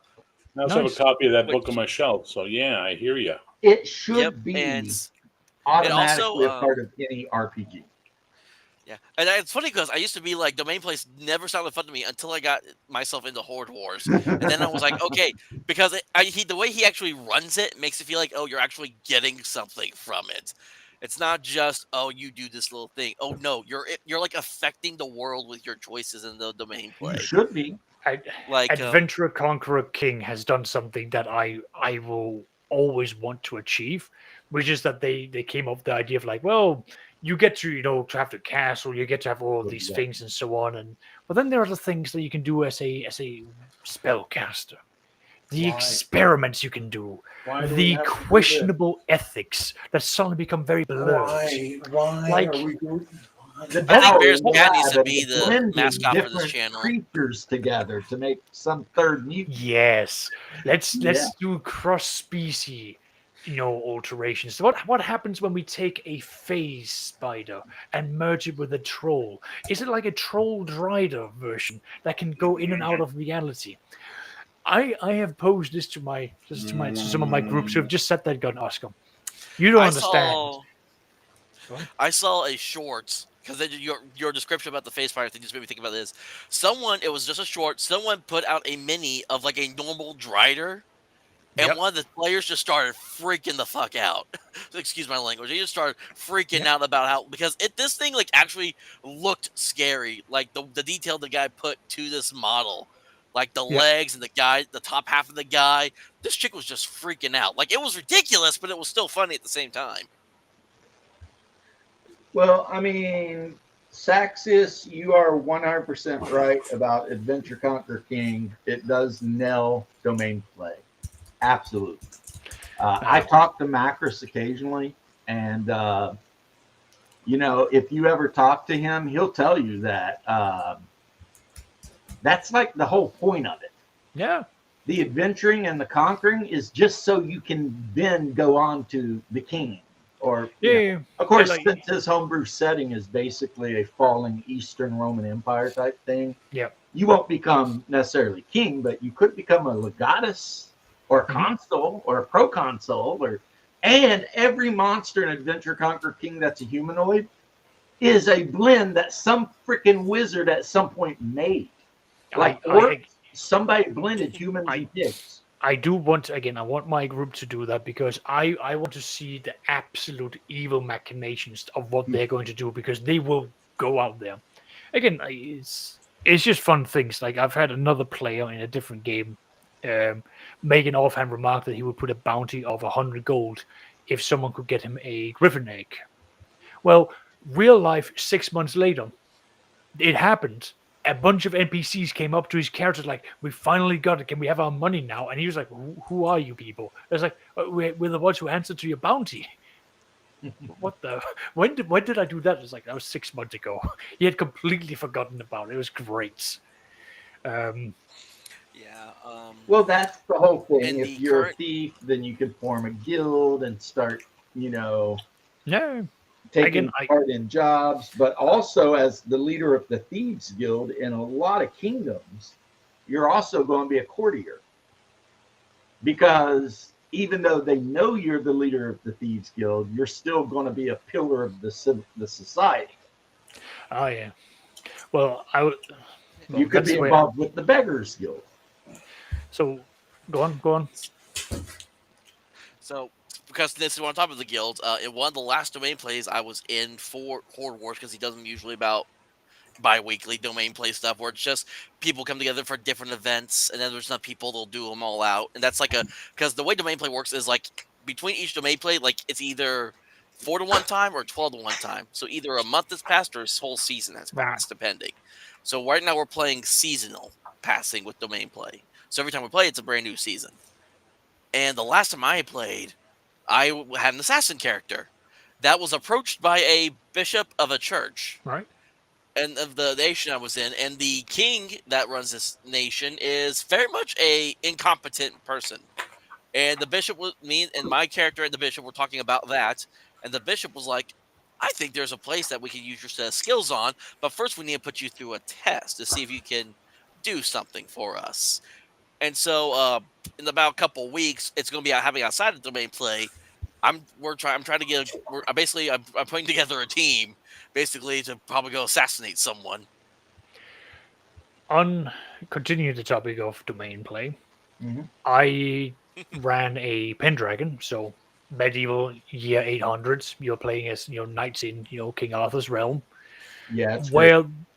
Where we ended up going down the whole Crusader and Pendragon mentality, but we're not talking about like, oh, we run an entire thing. It's like you just have a small village of like 5d20 peasants you can call upon for battle. But I have never seen players become so defensive about, I own a mill. I will murder anyone who is trying to steal the technology to have a mill. And there were other people who were trying to develop printing or like paper print so that they could ally themselves with the Christian monastery that was nearby. It was things that we would take for granted that these players were just like absolutely hyping up. And having children was the biggest thing that they could do, because the moment that child came of age, they could now marry and secure more land. Again, Yeah, and I ran an AD&D campaign, and I've talked about it a couple times, where one of the main players, a human, he lived long enough to eventually get a barony. Yep. And he ended up marrying, having children, dying of old age, and then playing one of his sons who had come of age. Nice. And because he was playing with my brother, who at the time, I forget the name of the dwarf he was playing, the dwarf had not got of old age. He was like still middle aged. And so eventually the son of the Baron become adventuring companions with the dwarf who used to adventure with his dad. And that dwarf was like he was in a clan of dwarves that mined copper out of the hills on the Baron's land, and then paid, taxes and rent and made, nettles and shit like that. I mean, he wasn't making a lot of weapons, but that's Hungar. That was his dwarf character, because, dwarves live to be about 350, 400 years old. No, that's true. But a human will drop dead at 70. So if a young dwarf and a young human start hanging out, it's kind of like the anime Frere. Now, all of that said, and Janet, you know what you're doing. Don't make everyone in my chat all thirsty and stuff. I'm on these. But anyway, I've been informed by my wife that dinner is done. And Saxius, you might know something about that situation, being that you, I believe, are Danish. Yeah. And my wife is Danish. And dinner is done. Well, you know what that means. Get your ass up. You gotta eat. Saxius, anytime, bro. Thank you. Drop in anytime. Thank you. Y'all have a good day, You gentlemen. have a wonderful day. I'll talk to you guys later.